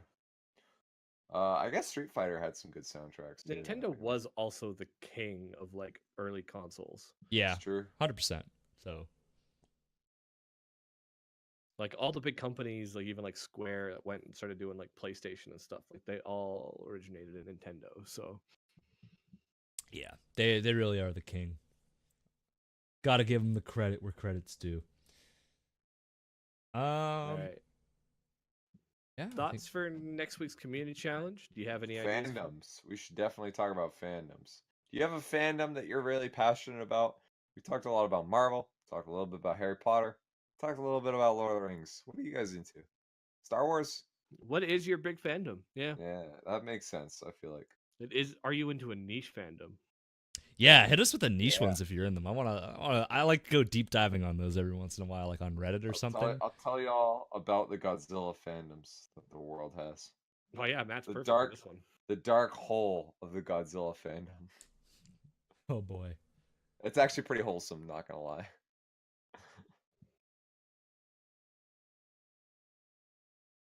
All right, good shit. That's a good community challenge. So loving, amazing. This fucking cat. If you could see the look of contentness on his face, this is one happy cat. Happy Continue. boy. All right, well, that may be a happy cat, but I'm a tired boy, so I'm going to bed. It's 8 o'clock your time. Yeah, but I have to go to work tomorrow. Oh yeah, that'll do it. He's had many a beer also. I have had many a beer. I've been drinking 4 beers. What is this? 2 hours? That's a half hour of beer. Don't forget, these are Canadian beers. So that's like I guess I'm nursing them a bit. 4 beers, 2 hours. Whatever. Fucking who cares? Still, I'm just giving context that that's 4 Canadian beers. That's true. Higher alcohol than American beers. Yeah. Even still. It's a lot considering I work tomorrow. Yeah. I'm at Sleepy Matt level. If I had more beers, I'd get to party. I'll sign us out. How about that, Matt? Sounds good. I'll lull you to sleep with my. Thank you. Tuck me in. Hey, you guys made it to the end of the episode. Congratulations. Thank you for joining us this week. Pimp us out a little bit, and then I'll get us out of here. So, first and foremost, if you want to check out more content, go to sqapodcast.com. That's kind of the hub for everything we're doing. It's going to have all the episodes about the hosts once we fill those out, access to our Twitters, that sort of thing. It's kind of It's also got Bryce's Wavy Fridays. Yeah, any extra posts that the hosts want to do will be posted there. I did a little anime check it out. I'll probably do another one of those before next week's episode anyway, if I can finish I might start writing about like my experiences learning like as I develop as a DM. Yeah. That'd be a good one. Hell yeah. Do it. Oh, I should say big things coming. Oh yeah, I told Matt what's coming. And for me as well. For my big things coming. Wait till May. There you go. April, May. April, So May. big things coming in May. ASMR. For real. Bryce is coming to Canada? I wish. I'm going to Texas eventually. That's I different. want to go to Texas. I feel like all three of us just need to show up at Bryce's house unannounced at one point. That'd be, yo, you know he'd be fine with it. I don't know about Shannon, but he'd be down. Anyway, yeah, SQApodcast.com. Check that shit out. Yo, ribcage.org. You want to go to more audio episodes? You can check us out on SoundCloud, Spotify, TuneIn, iTunes, pretty much any podcast episode. You can check those out down below. You want to check us out on video? Go to our YouTube. These are posted the same time as the audio episodes, maybe about 5 hours apart. Kind of depends. Time zones are weird. But you can check us out there. It's been growing a little bit, which is very nice to see compared to what we usually got. So keep checking them out. I know you guys are watching there. If you want to follow us on Twitter, you can follow us at SideQuest Arcade for official updates and kind of little meme posts. You want to follow Matt on Twitter, you can follow him at MadmanMattYT. You want to follow Brian, you can follow him at SQA_happiness. You want to follow Bryce, you can follow him at _silent reveries. Mind the underscore. He's very particular about it. You know, I know we say that every week, but you know, one week I forgot it, and he kind of pulled me aside and said, "Flint, you forgot the underscore," and it really hurt my feelings, and I'd really appreciate it if you put that in there. He does, doesn't he? That's why that meme started. He does. Like, he's pissed. It's like you won't be able to find me. You won't be able to find him. Well, to some other fucking idiot. I don't want you guys going to that guy's Twitter. He's a true Sarah McLachlan fan. Yeah, that's right. The absolute best. He's really particular about it, so please mind the underscore. And if you want to follow me on Twitter or see what we're about, you can follow me at Micromanatee. You should definitely follow Flint on Twitter. Post on Twitter quite a bit. You might get some decent memes out of me, maybe. With all that being said, Matt, thank you for coming on this week. I appreciate it. Finger guns. Brian, thank you for coming on this week and shitting on Harry Potter. Man, I'll do it next time. Oh, hell yeah. We'll add Star Wars to it. We'll grow by controversy. Thank you for shitting on Harry Potter like all those wizards shit on the floor. And thank you to the Whammies for listening. Really appreciate you guys coming through every week. They're the real heart and soul of the SQA community. Because they are the SQA community. So they're the whole thing, as well as the heart. Mm-hmm. With that all being said, we'll catch you guys next week on the SideQuest Arcade. Stay safe and have a good week. Bye-bye. Bye-bye.